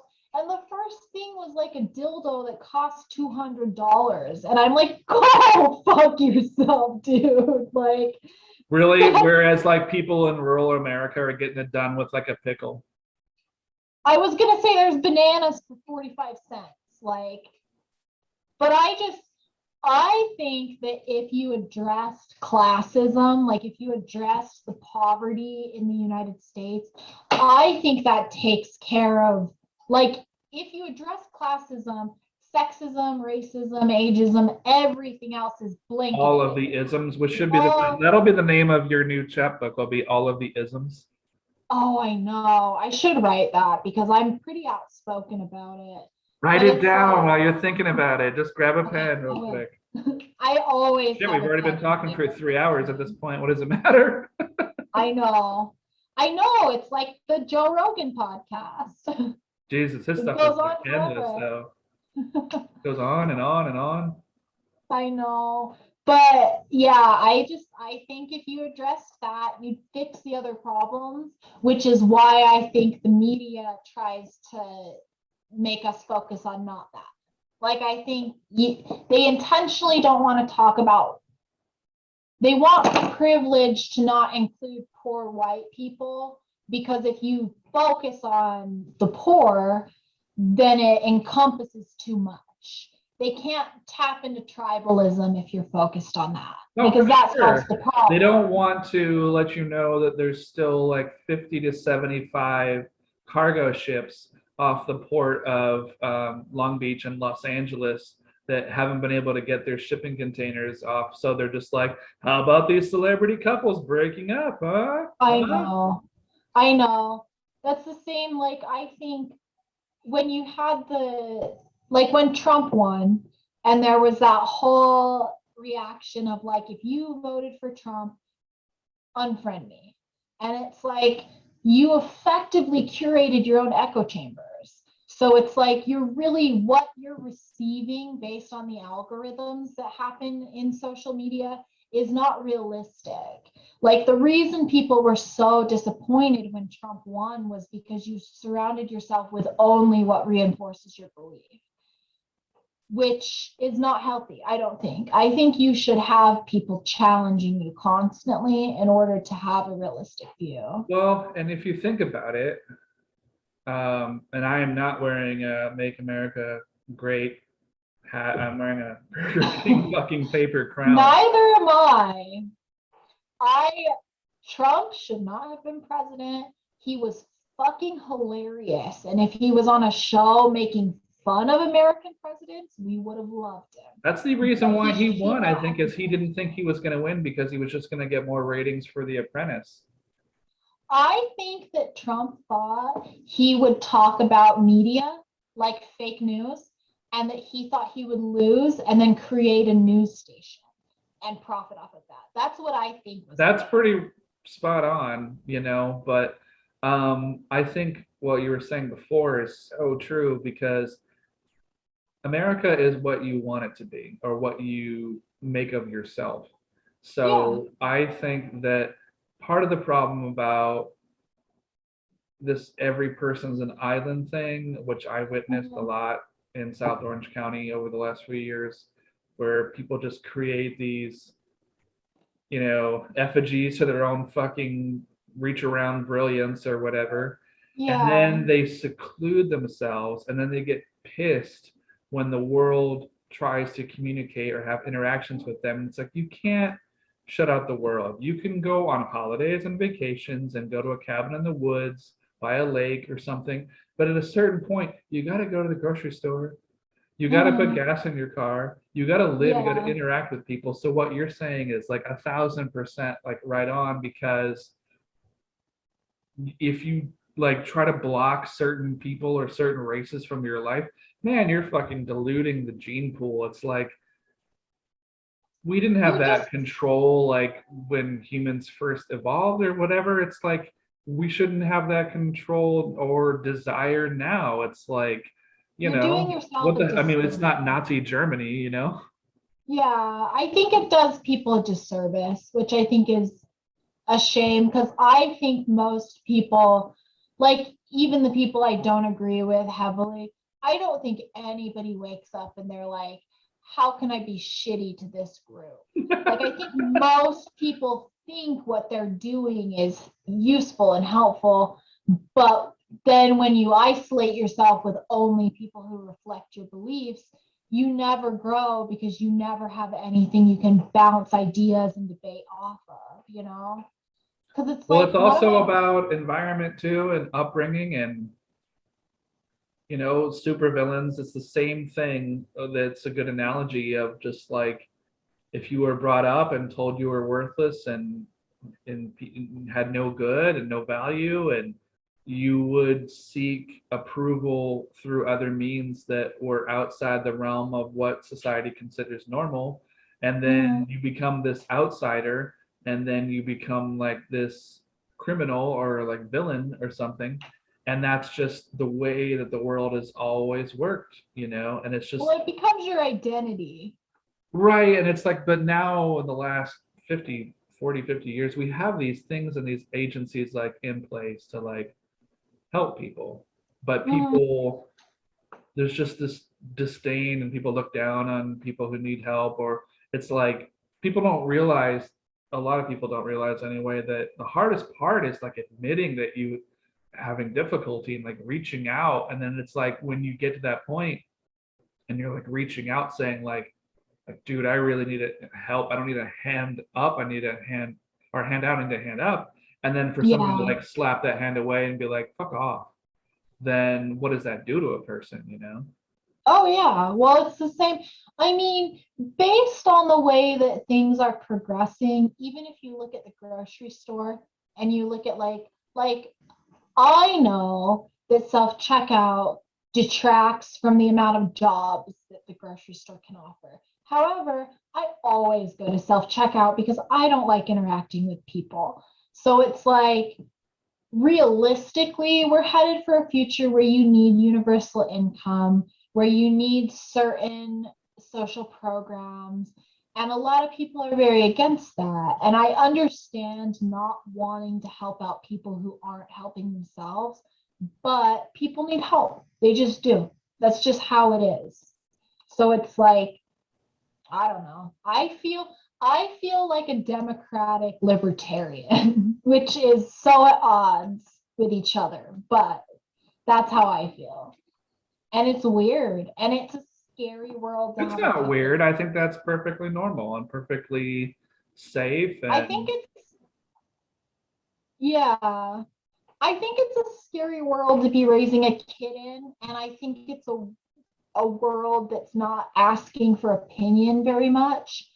But it's like even back to Dave Chappelle, I think in 100 years he's going to be lauded as one of the most genius people who possibly, ever existed. possibly. And I think part of that is going to be because he didn't cater to like what was socially acceptable, you And know? that's so funny to think about because 5 years from now, things are gonna be socially acceptable that weren't now. And it's like, I mean, God, I don't want to be in a future where we're like basically like Puritan pilgrims wearing fucking Star Trek unitards and we can't talk to each other or touch each other. Yeah, I don't want that either. But it's like, it's funny because that can even like, if you look at the way feminism has progressed, it's like Bo Burnham has this song where he says, he's mocking women, but he's like, I want a feminist who wants to pay for stuff. And it's like, yeah, you want feminism up to the point that you want a dude to buy you a drink. Like, Right. that's the hardest part because I've dated women, and that's the hardest part where it's like, I really want to take you out, but I don't want to be the one who pays for dinner. So it's like there is some shit Yeah, that yeah, goes yeah. into it. The crown of hypocrisy lies heavy. Exactly. It exists. Yeah. So yeah, so you've done a lot of traveling, I've noticed, and other places that you haven't been that you still want to go and explore. I want to go to Prague. I want to Okay. go to Eastern Europe very badly. Any Like particular reason or? no, I don't know. I think at one point when I was young, the city was in a movie and I just loved the way it looked. And so I've just been so into I think I have this really bad tendency to be like, I don't want to do that because everyone's doing it, you know? Like it's almost hipstery where I'm like, I don't like it because everyone likes it. But it's like, or I liked that before you liked it. But I like it's like, that band before they even had a name. exactly. But like, Such bullshit. it's stupid, but I have that knee-jerk reaction where it's like, I'd love to see all the places everybody wants to see, but like Eastern Europe, I think is gorgeous. Like it's beautiful. And like Prague, Albania, you can get an apartment that's 2 bedrooms and fully furnished in Albania for like $500 a month. Wow. Like, and it's right by the beach. Like it's like Eastern Europe's also a lot cheaper to like travel or backpack through, which is like when I went to Japan, I've been to Japan twice, and both years I just had a backpack. Like I didn't bring a suitcase. And I just got a train pass for 2 weeks and just I knew where I was staying the first night and the last night, and that was it. And I like to travel like that. And I think it's harder to do that in more expensive countries. So I mean, I'd love to go to Ireland because I have roots there, and I'd love to go to Italy and Sicily and Germany. But like, Prague is so pretty. It It's so is. beautiful. I I've always wanted to go to Italy too, but I think that there'd be a danger for me because as I'm getting older, and I didn't think it was going to happen, but like in the last couple of years of the lockdown and stuff, it's like it happens to like every straight dude. I think at a certain point we just become like, I don't even know, like purveyors of historical documentaries. And I don't want to be Mhm. that guy that's like, with a girlfriend or something, like on a trip to like Rome, and I'm just like traditionally this was called, and like pointing at the statues and knowing the people, and her being like, "Can we eat something? I'm starving." And I'm like, but first, let's check out the Roman baths, and so I also think that I want to go explore like wild, untamed places, like not so Mhm. much like South American rainforest where I would probably fucking die, but like I'm so scared of the rainforest. but like the Australian outback looks like really cool. Plus, you could also go to like Perth and like Sydney, and those are like huge high class cities with lots of stuff going on. Yeah, So it's a long in Australia, commute. it's like it's so huge, but the whole like interior, I mean, it's mapped out, but it's so wild. Oh yeah. Well, and Australia is almost like it's all around the edge. The middle is terrifying. I don't think you're But gonna run into like Crocodile Dundee or anything, but you might have run into like real crocodiles. yeah, But it's one of I those don't things know. where, I'll go there one day. yeah, I mean, China, I mean, I don't know if I'd go to India because I just feel like me and the food. I love Indian food. I love it. Plus, I'm like lactose intolerant, so they'd be like, get out.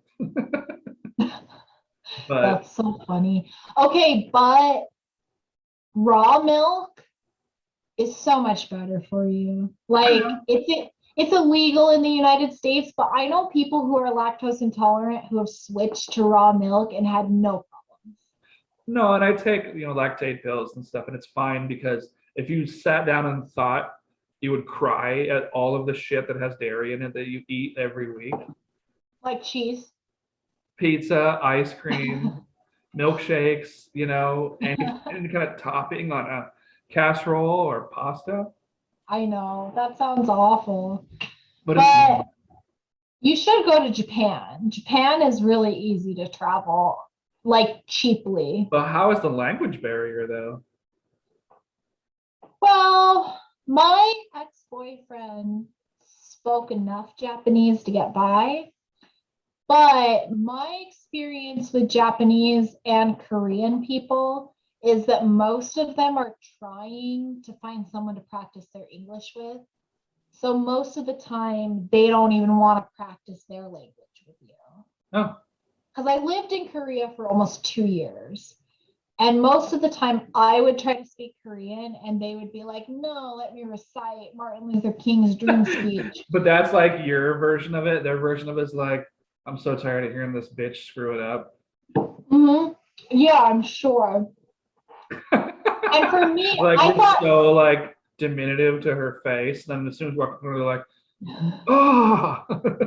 Japan was similar. And like, even with like restaurants, they're so, you can just point, you know? Like, I don't feel like I really needed to know any of the language, which you should know some, but I just remember like taking like 3 years of French in high school, because right across you the had Lake to. Erie from Canada, and then it's like I moved to LA, and I was like, fuck, I should have studied Spanish because like you need to know a lot more than the Taco Bell menu. This is getting That's, scary, especially like pronouncing shit to locals. Fuck, that was just so embarrassing. And I'm like, yeah, I was told that I need to find this highway entrance. It's on the corner of Wilshire and Sepulveda. And they're like, dude, it's Sepulveda. I'm like, Well, on the map it says Sepulveda. I'm like, it's spelled the same, dumbass. It's just The pronounced. only thing that makes me feel okay about that is that there are foreign people who look at our states and they are like, it's pronounced Kansas and then Arkansas instead of Arkansas. Like, I've had friends be like, you guys are fucking stupid. Like, these are the same words. Other languages I think make more sense, but I think most it's so arrogant, but it's like most countries know a little bit of English. Like Yeah, America and England have been so pervasive with their conquering that like a lot of people know English. that's And now you true. have your phone. It's so easy with your phone to Oh, really? like, yeah, there was like I was in Hiroshima and there was some guy who was trying to talk to us and he pulled up an app on his phone that was Japanese to English and him and my boyfriend just sat and typed stuff in and translated it back and forth to each other to have a Oh, that's conversation. cool.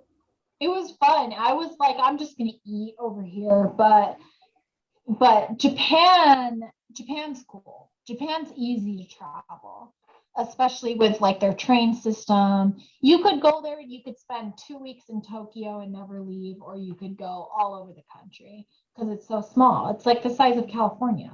Oh, very cool. So same with Korea. So Korea has a special little place in my heart. It's so beautiful.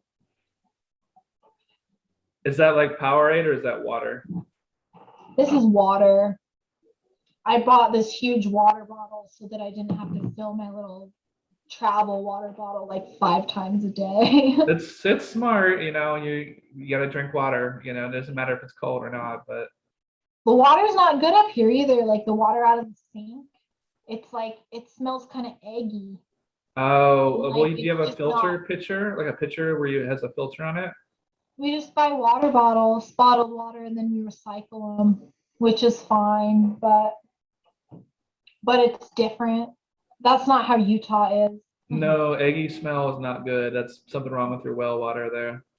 Well, part of it, I think, is that anytime money in the state of New York gets allocated for water, it goes to the city. Like New York, I think, has a big, from what I've noticed so far, has a problem where the budget ends up getting redirected to the city because the city is so hugely populated. Right. So it kind of makes sense, but it's like there are very small towns where it's like their perfectly good water ends up being owned by the city, which is crazy. Like if you're gonna buy stock in water. It's crazy. It's so funny.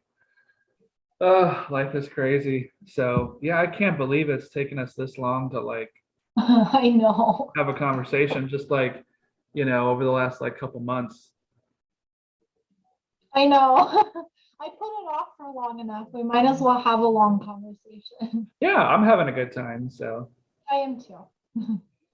do you do a lot of podcasts or just Zoom stuff back and forth with friends and family? I've only done a couple podcasts. I don't even really FaceTime my family very much. They kind of know that I'm weird about getting on the phone or getting on FaceTime, but I have two sisters who are pregnant right now, and one lives in Utah and one lives in Houston. And so they call me all the time and want to talk. And I'm like, but they know me too. So they're like, we're calling you on Friday at 5 p.m. Be there. And I'm like, Like, okay, make a plan to be there. exactly. I'm the oldest too. So my siblings are used to me being kind of flaky or having stuff where it's like I had to be adult for so long that now I don't really want to indulge in their stuff. So it's like they know how I am.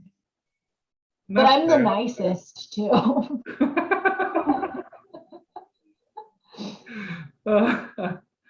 Oh shit. So things are going pretty good with the magazine then? You think you're gonna stick it out there for a while? I think so. There's other projects I want to work on. Have you seen Taylor Sheridan's movie Wind River? Yes. So Wind River was one that it was recommended by a podcast and then later by my boyfriend now. And so I bought a domain for the Less Dead project because I feel like people who are native or people who are people of color or who are sex workers, they're almost considered less dead in the eyes of police. And it's not like their disappearances are pursued the same as like a young cute blonde girl or something. And so I want to work on a project that talks about disappearances in the United States. It's sort of focused on native things or like sex workers or sex workers of color. So I've been really focused on that as far as projects go, like trying to figure out how to get that started.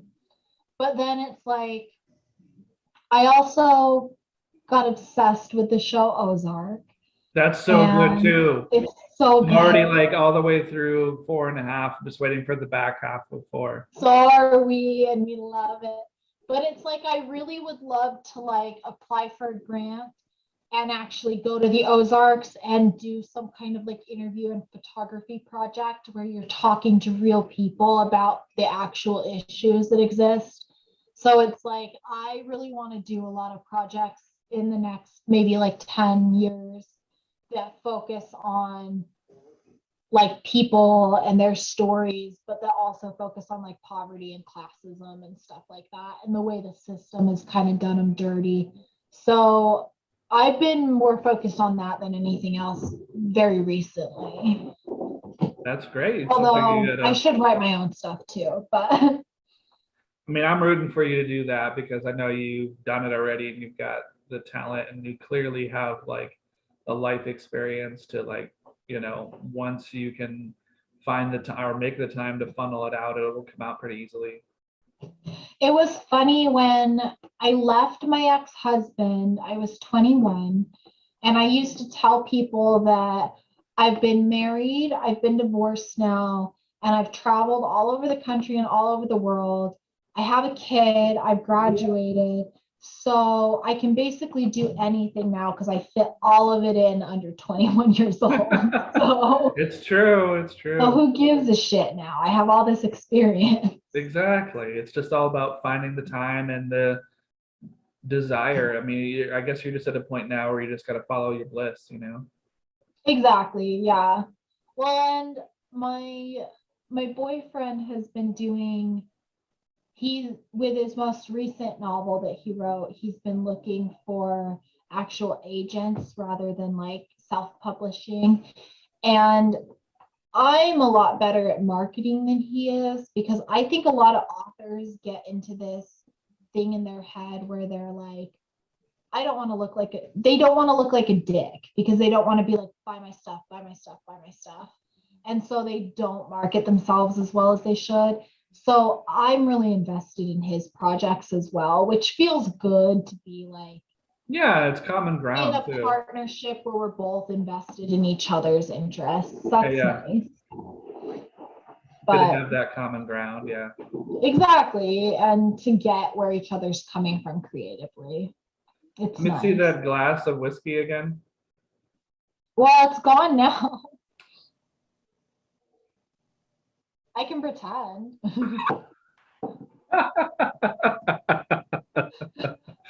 Oh, I was gonna drink through osmosis, but it's not gonna happen because there's nothing there. I drink too fast. You just need like a pint glass, right? Yeah, but I would put that away. Really? And not have to go to the Yeah, bathroom or fall over or anything? no. I mean, I could sit and drink a pint and then like maybe 30 minutes later I would be like, I'm wasted. And then I'd go to sleep. Right. That's the danger. It's like, you don't want to like drink just to be like early bedtime. I know, but then you go to bed and you're like, it's not healthy for me to take a shot just to fall asleep, right? No. You're like, if I only had some ice cream, Yeah. just no. That's the best though. I mean, just to if you can like pass out and then wake up and then not have the headache, like if you just have like the glass of water by your bed or whatever, you're golden.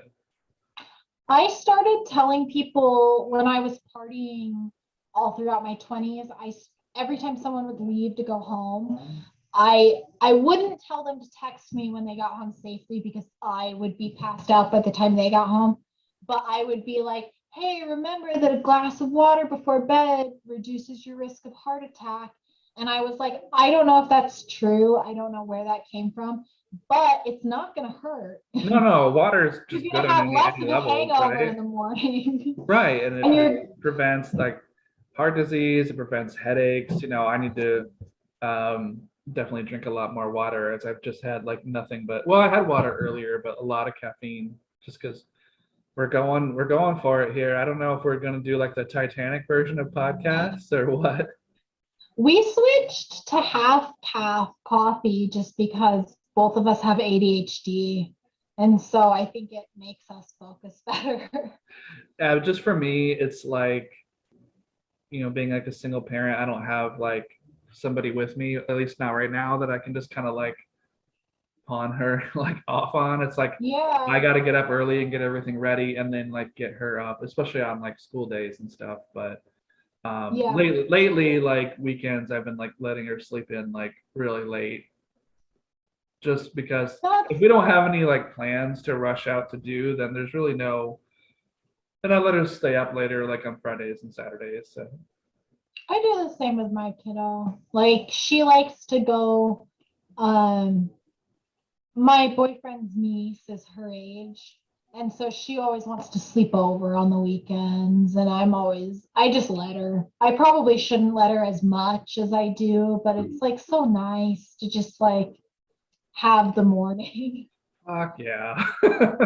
It's just nice. I mean, we all want to just like luxuriate in our kitchens and our living rooms, but Yeah, sooner or I later, know.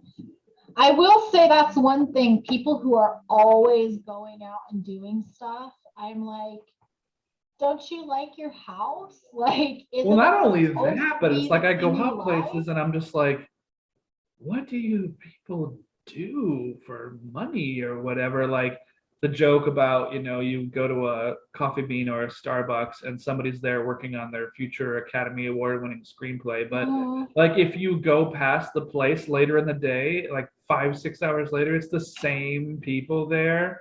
I And sometimes I know. just see people like, passed out on their keyboard, or they're just like, and I'd hear like the lullaby music in my head, and they're just like, Yeah, nah, nah, nah. I don't know how people do that. I like to be home. But I mean, like you've gone out in places like in the middle of the day on a weekday, and there's just people just hanging out, and you're like, Yeah, okay, I'm like, don't you have stuff? not everybody here can be a trust fund kid. Don't So you have stuff to do? yeah, I'm always like, okay, I get it. You get like a day off, or maybe you had a dentist appointment that you told your boss lasted for 4 hours or whatever. But I'm like, and I hear the conversations, and it's just like, what, where, how? Like, are they like secretly laundering money for a cartel in Mexico? Like, inquiring I minds want to know. know. For real. That's one of those things where I'm constantly like when people ask the question, like, if you could pick any superpower, what would it be? I'm like, it would be to effectively rob banks in 2022 You're because you like, can't duh. do that. Like, there's too much stuff that would get you caught. So my superpower would be robbing. You're like, is that too obvious? Yeah, so I can see you just like walking in, like dressed like you are, just like walking into a bank and have your mask on and just like do do do do do. Just walk up to the teller and you're like, hi, how can I help you? Well, you're gonna need a large bag, and I need you to go ahead and just empty out the drawers. Like, I'm sorry, dear, what do you do? Oh, I'm robbing your bank. You are? it's Yeah, like, did you ever see The Old Man and the Gun? That movie? so good. It's so good. I love Robert Redford, which I think I credit to my old parents, but I love him. and that movie where he was like, the police are questioning them and they're like, well, he was such a gentleman. It's like, We just okay, so I didn't put just it gotta be together. nice. And that's a true story too. That's like, how cool. Those Oh are like gosh. that. Jesse James, the Billy the Kid. There's Old been some pretty Henry. crazy Billy the Kid movies. The one that's supposed to be really factually correct is The Kid. The Um, Kid. the one that had Dane DeHaan and Ethan Hawke played Pat Garrett. I saw it and it was pretty good, but I also grew up with Emilio Estevez Young Guns movies. So the Young Guns movies are not exactly factually correct, and him being like a laughing imp or whatever all the time, but Yeah. they were a lot more entertaining. So it's like, do you want entertaining or do you want factually correct? Have you seen Old Henry? Seen what? Old Henry? No. That's so good. You should watch that. And I can't talk to you about the details because it gives away the story, but it's so good. I Okay. can't remember the name of the guy who's in it. It's the guy that's in Oh Brother, Where Art Thou? Oh, Tim Blake Like, Nelson? yeah, he's in that. I just was like, whoa, Yep, him. that was awesome. I'm like, it's three names. I know it's three names. Oh, you're like, oh my God. I just remember back in the day talking to people and people would say like, you know that one movie, I mean, it's like that movie Clerks, you know, like, you know that one movie with that one guy that was in that one thing that did that, and they were like, whatever they said, they were like, you know, Bruce Willis, and they're like, yeah. Yes. I'm like that. See, to me, Tim Blake Nelson was the camp counselor in Holes, the movie Holes, which is one of my favorite children's books, one of my favorite children's movies, but nobody knows that. So I always say, oh, brother, where art thou? I just saw him in Guillermo del Toro's new movie Nightmare Alley. He had a small part near the end. Oh my God, that movie was so good. Yeah, I think Cooper's gonna get nominated. Bradley Cooper was really good in that. I loved it. It was so good. Total like film noir. It was great. Which I like that genre where it kind of is an homage to noir. Yeah, it's kind of unpopular, but yeah, I really like that genre. In fact, I'm like a huge like Orson Welles fan. Mhm. So, I mean, The Third Man, so good. I mean, he's made a lot of great movies too, but Double Indemnity is another good one. I haven't seen I haven't seen either of those, I mean, they're from like the 40s and 50s, so but they're movies I've been told to watch. And my partner, he's much more of a film buff than me, which is the same. My ex was the same way. They're both really similar, but they both have the same taste in movies aside from comedies, which makes sense because comedies are kind of personal. But like they've introduced me to so many good movies. Like and there's so much stuff. I Like I don't pretend to know everything, and every once in a while somebody will throw out something, and it's the same fucking reaction. yeah, I had a friend of mine last year. I was just talking to him, and we were hanging out at his place, and he was like, "What the fuck, man? You haven't seen Slapshot with Paul Newman? What the fuck?" And I'm like, "What?" And he goes, "We're gonna watch Slapshot. Not tonight. It's too late, but another time. That's too late. Like whatever." And that's so like we watched it, and my it was good. But I think it's that thing where they watched it at a certain age, and it uh-huh. stuck with them.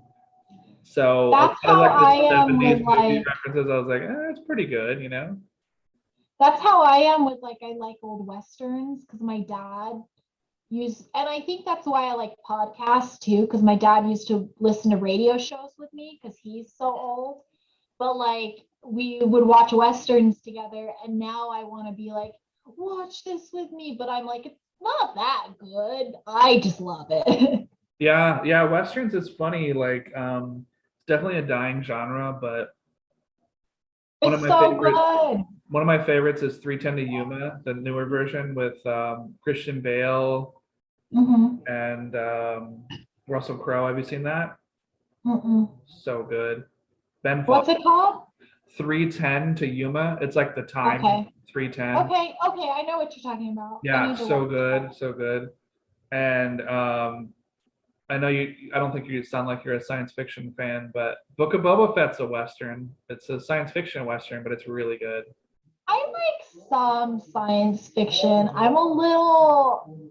I can get skeptical about it because Well, I'm a it's a cynic. lot of So it's I can, more fiction than science, you know. yeah, yeah, that's true.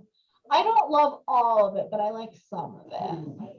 I love, I'm trying to think of what it, Jesus Christ, the one with Ryan Gosling that they just Oh, Blade redid. Runner. Yeah, I love Blade Runner. Both those movies are great. I loved the remake. I thought they did a good job. It Oh, that was was a fun. sequel. Yeah, it was good. I loved it. So it was like I like that, but I haven't seen a lot of science fiction. So I probably So that's I'm probably guessing you why. haven't seen like Star Wars or Alien or Oh, anything I like love that. Star Wars and I love Alien. You're like, I haven't seen a lot, So unless like two franchises with a shitload of movies. You're like, yeah, I've seen those. yeah, yeah, I've seen those. I've seen all of the Star Wars. I've seen all the new ones too, which I thought were great. The shows are really like I surprising haven't how seen the good they are. shows. That's the only thing. Mandalorian's so fucking good. I haven't seen the shows, and I hate 1, 2, and 3. Which Like I don't 1, 2, and 3, like the movies. I don't oh, like the one prequels. Star Wars. Yeah, I don't like those. But Well, you know what I might like the change your old mind, ones. what might make you go back and watch them is this summer the Obi-Wan miniseries is coming out and they're having all those actors come back. Oh, that's So if cool. you watch that and you might be like, well, if I drink enough whiskey, then I can go back and watch all three of the prequels and they won't suck as much and maybe I'll pass out.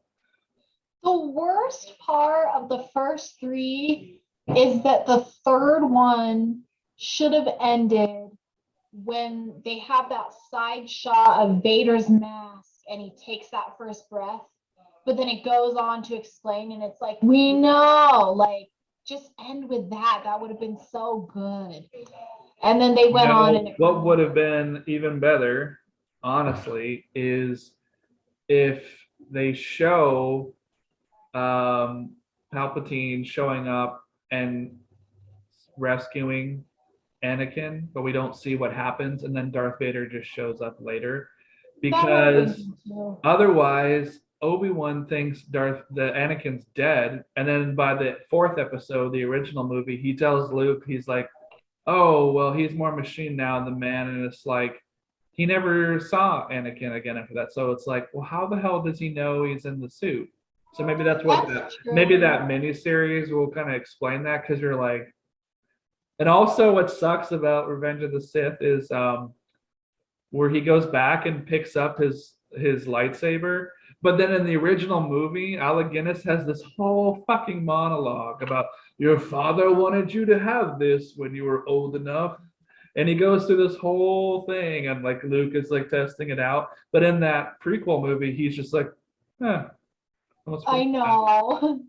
It's so, I mean, it's funny Well, the thing in is, the George end, Lucas but has said too, he's not the best writer. And for yeah, the original movies, he had Lawrence Kasdan, who was a great writer. yeah. Like I didn't know that. Kasdan wrote like Raiders of the Lost Ark and like Big Chill and like so many great fucking movies. I love that. I loved them growing up. I watched them with my cousins and stuff.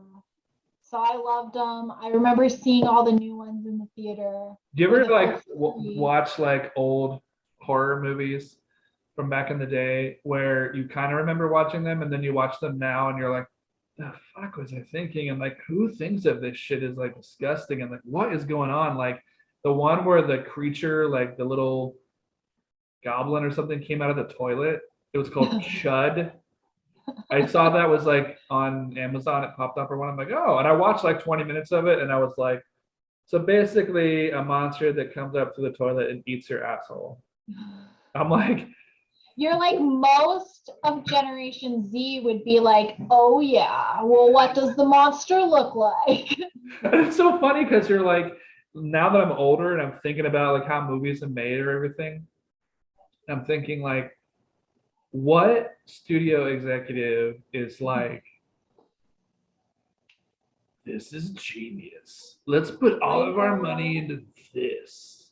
I Let's get know. that like turd muncher like going, man. Like I could see like a whole franchise of shit eating like toilet, because it's like you really have to think about that. Like some guy was just like, take all the money. That's the same. Most of the old slasher movies are like that, where it's like the first one of like Halloween and Friday the 13th and Nightmare on Elm Street. The first ones are great. And then they went on to do all these like absurd sequels that are still fun to watch and they're still great, but they're like, I haven't seen the most recent what? Halloween. What is it? Halloween Kills? Because I love Jamie Lee Curtis, so I'm curious I about loved that. it. And then I heard that she's doing the next one this year called Halloween Ends. Yeah, So I'm curious I about loved that. it, but you have to go into it. You have to go into it loving what was schlocky about the 80s movies because there is some stuff where it's like, oh, the dialogue's cheesy. I heard a lot of people comment on that, and it's like, but it's supposed to be. It's Like always that's been cheesy. it's I yeah, mean, exactly. the I problem with liked it. the It problem was with over the top, but it was great. the problem with Friday the 13th is the first one had that great twist where the whole thing all along was orchestrated by the mom. Yeah, And it's like after that, it's just the mutant kid comes back, and then it's like he can't be killed, and then it gets all like mystical, and then he's like superhuman, and after a certain point, like they did when he went to like fucking space. I know. I know. It gets Like when ridiculous. it gets The first away from one, the camp, then you're like the summer camp, you're like, okay, Jason takes Manhattan. Like, really? I think I Jason can eat a know. bullet really quick. The funniest thing was when I showed my daughter Friday the 13th. She was like, and like the people are running into the cabins and stuff like that, running away. She's like, why doesn't anybody lock the door? And I'm like, I And then don't you're like, know. well, They back then just, they didn't have locks. I'm like, back then they didn't know about closing doors. Well, I would just say like summer camp, the counselors always had to be able to get in and help the kids at short notice. But even that's like fucking flimsy. I know. I know it's so funny because that's the So little basically, things. like the message of those 80s slasher movies where like if you have sex, say goodbye to your vagina. You're I dead. know for real. They really were. They're And then like, my daughter they're watches like, it but and they're she's so like, no one closes attractive the and we're gonna door. like make out. And they're like, you can fucking die. Is it worth dying over? Well, she's really hot, so yeah. I know it's so funny. That's all of them. All of them. And then the next scene, they're like on the bed, and all of a sudden, knife just comes from underneath. They're like, I how did know. this like 270-pound dude just get under the bed with that? And like, fuck it. You got to throw caution out the window and I logic. love it so much. They're so funny. It's the same Slumber Party Massacre. That's funny. Prom Texas night, all that stuff. Chainsaw. Yeah.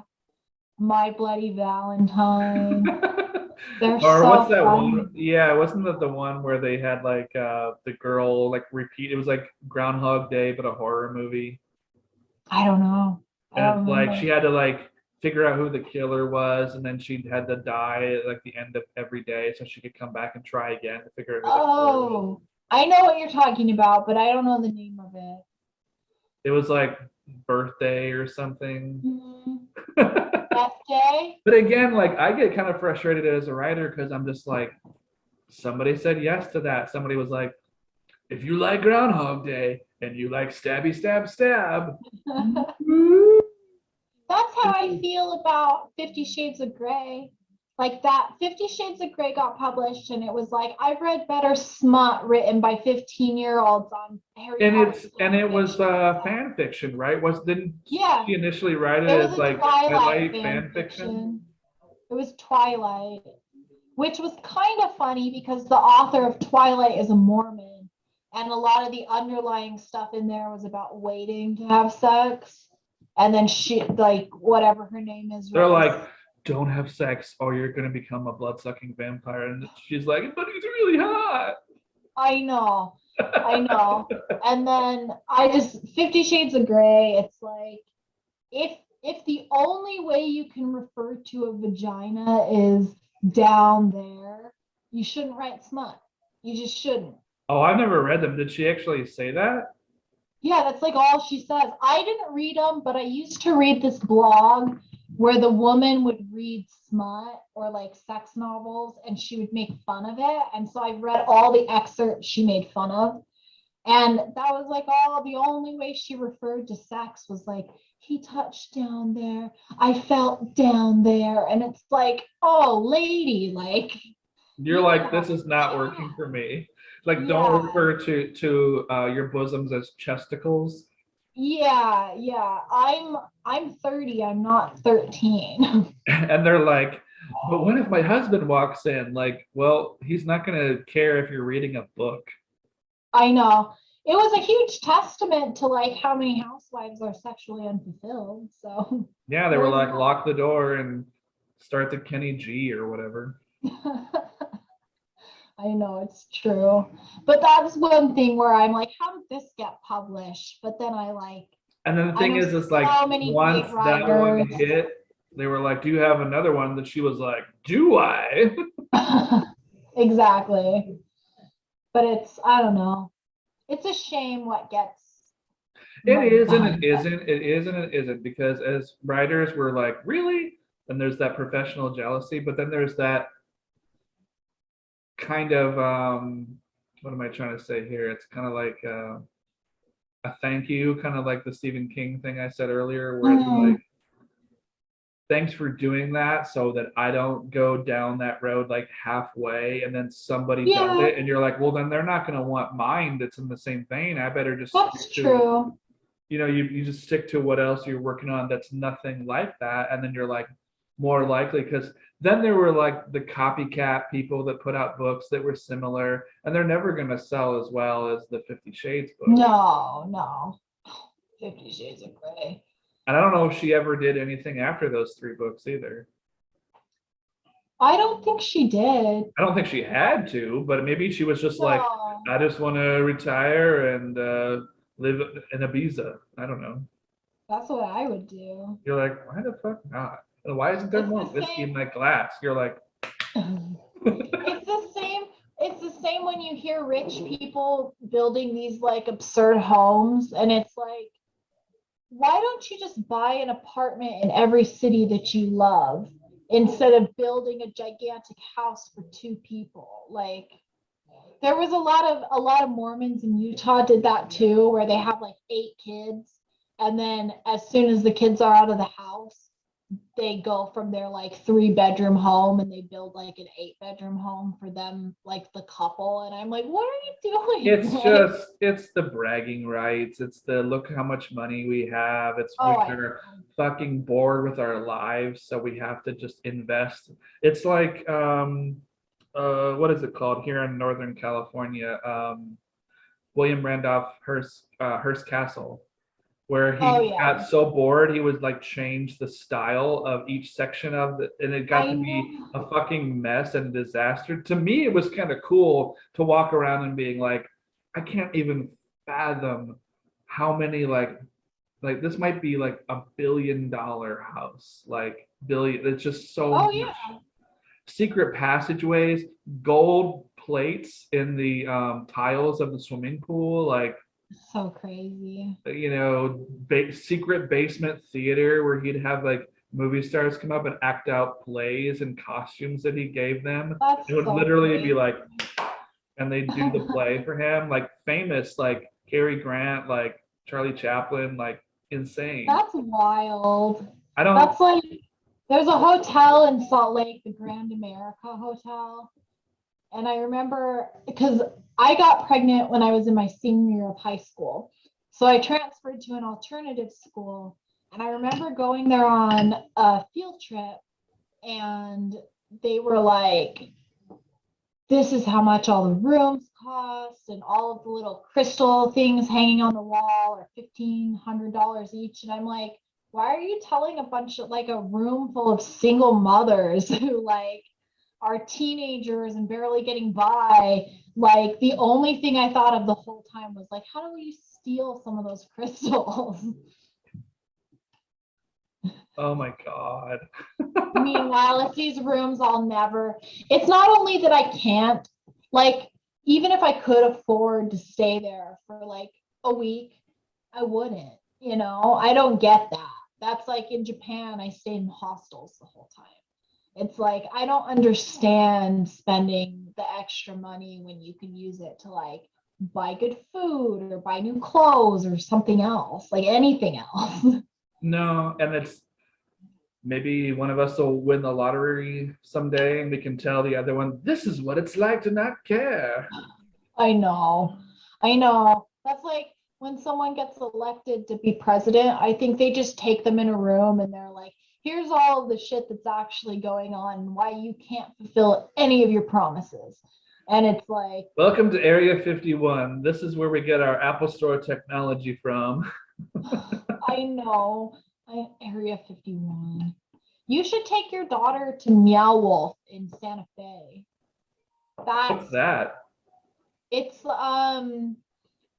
so it was all these street artists who got together and started building big exhibits with each other.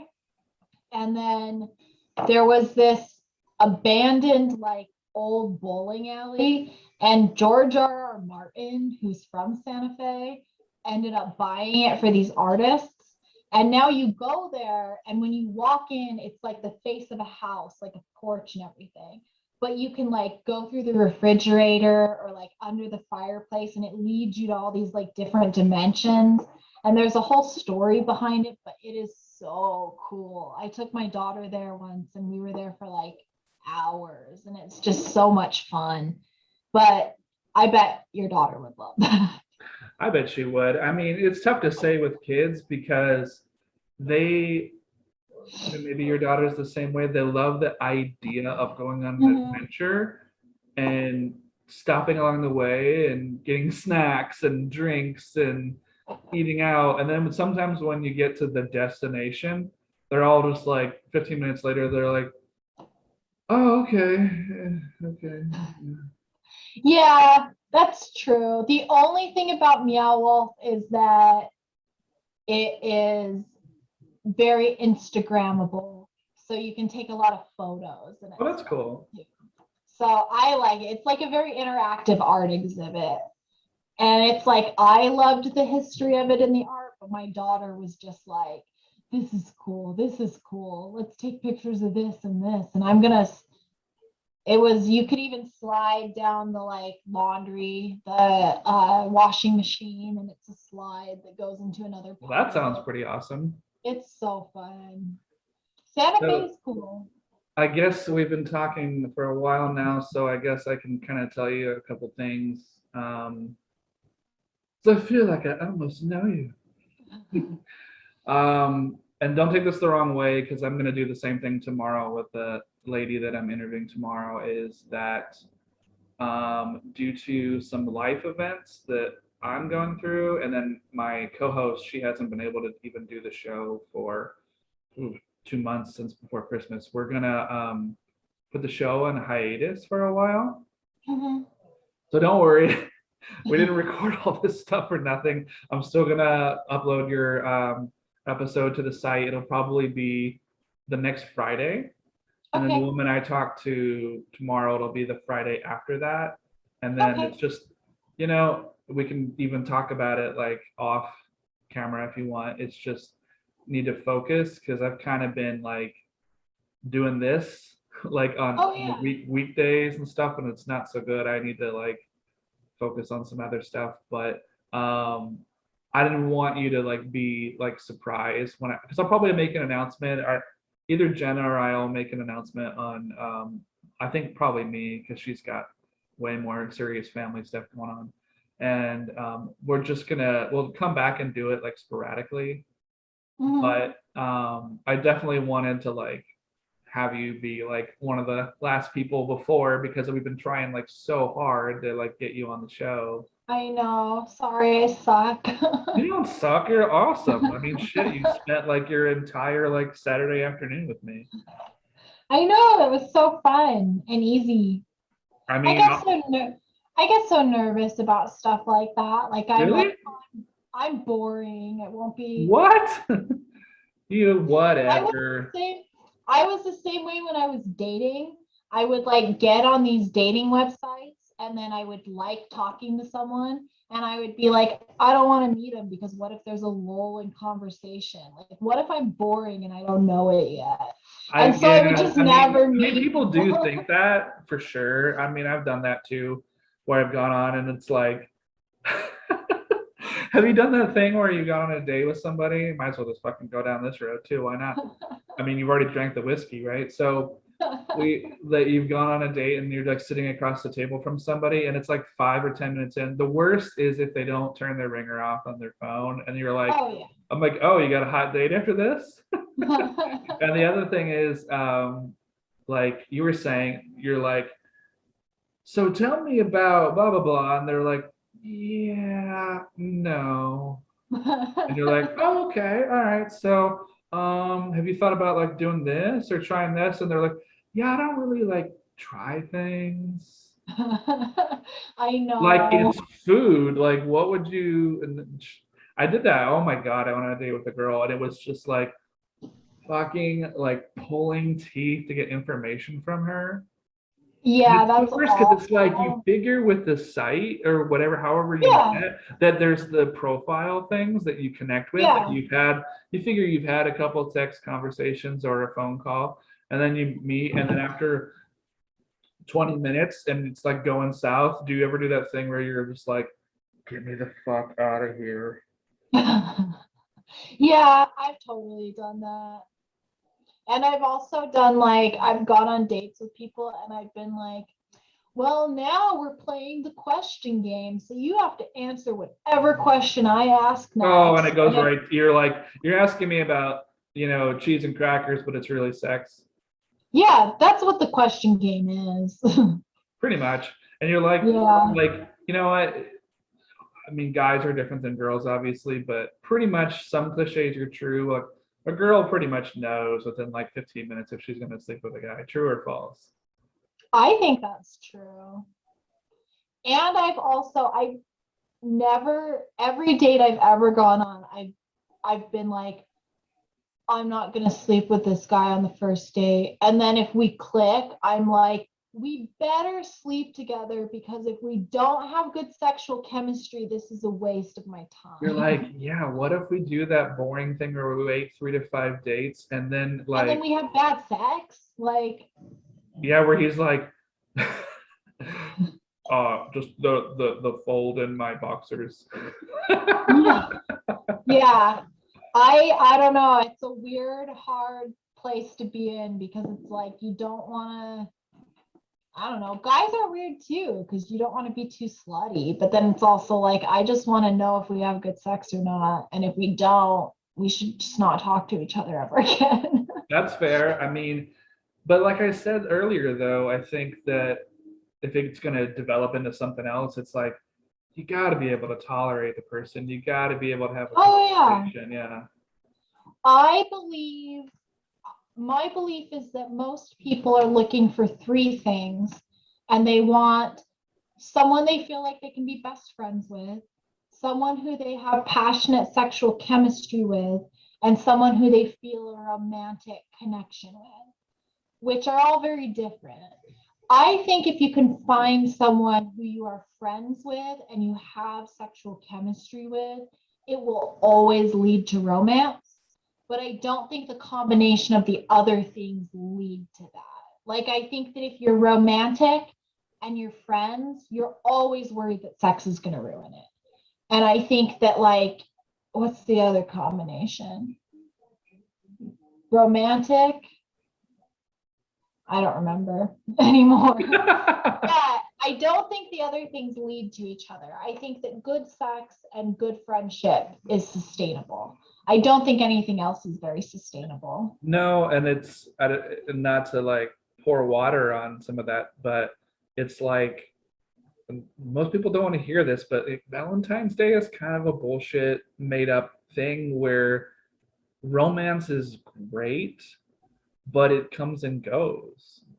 Oh yeah. Well, I mean, that's you why have I to, I'm think, not saying you can't work at it and it's not fun or to plant surprises or whatever and make somebody like giggle or make their day. I mean, that's awesome. I mean, I like to have my day made too, or vice versa, but definitely the other two.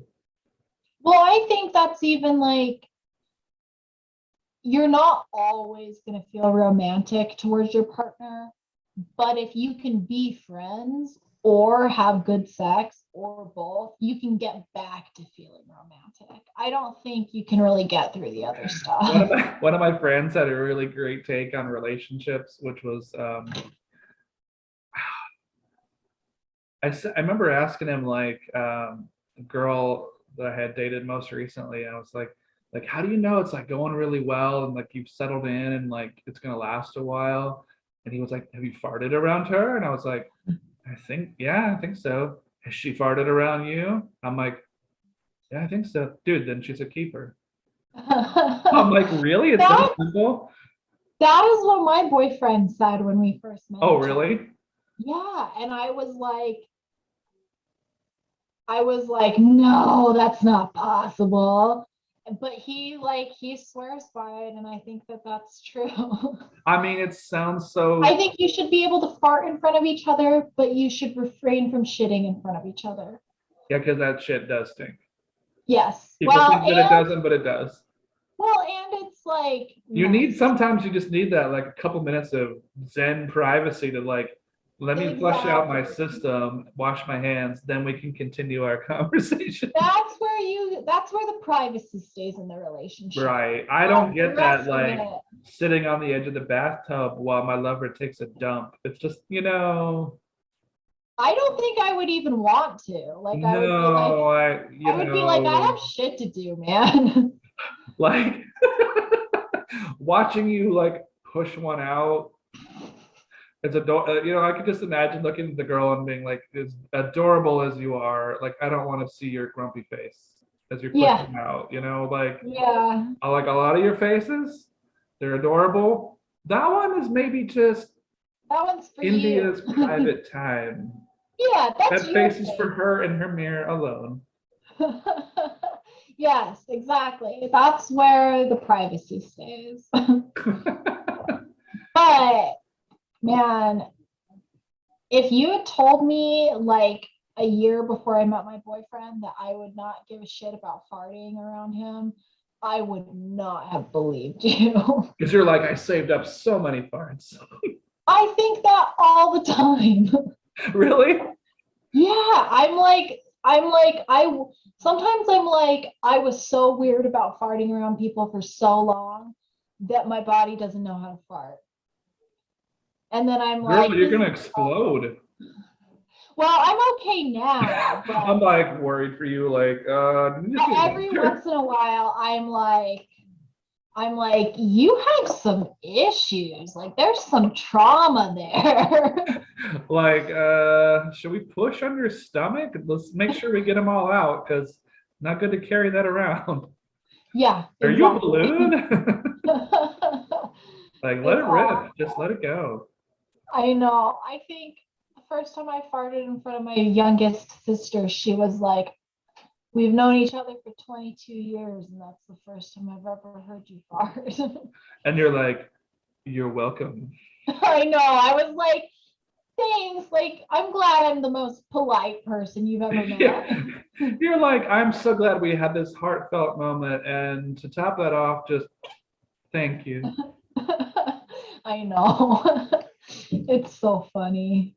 But yeah, I'm sure you've been on dates too where you've had a conversation where it seems like it's going like a normal way. Mhm. And then the other person just throws you a curveball and they're like, blah, blah, blah, blah, blah, blah, blah. And you're like, oh, that's interesting. Yeah, I've been there. Oh, yeah, that's a cool store. And then, or whatever. Or, yeah, I've been to that restaurant. And then all of a sudden they're just like, so anyway, when we go to my cousin's meth den later at my grandma's house, you're like, whoa, what? I've What? had dates like that, but it's always been cocaine. Like it's like, give me a minute, I'm gonna go snort a line in the bathroom, and it's like without me, like that's rude. Aw, what's your dog's name? This is my stepdog. His name's Fulci. Such a cutie. He's the biggest baby. Oh, hi. He's like, pull the rope, damn it. Well, he'll sit here and he'll like paw you to pay attention to him. Well, so quiet though. He's so funny. What's the dog's name? Fulci? Bocce? Fulci. Oh, okay. Fulci, like the director. Nice. Yeah, my boyfriend's Italian, so that's where that came from. Makes sense. Makes sense. Awesome. Well, I might just be talked out, but I wanted to thank you for being on the show. I mean, you can always Yeah. message me if you want, and I'll send you the book, like I said, and all that. Yes, please. And we Thank you for talking to me for so long. No, I was surprised. It was organic and it just kept being awesome. And I'll put that funny little edit thing when I put it up online. And I'll send you the link too, so you can put it Okay. on Instagram and stuff. So Okay. yeah, if there's anything else you Awesome. want to know, feel free to email me and we'll go from there. Enjoy more of your whiskey.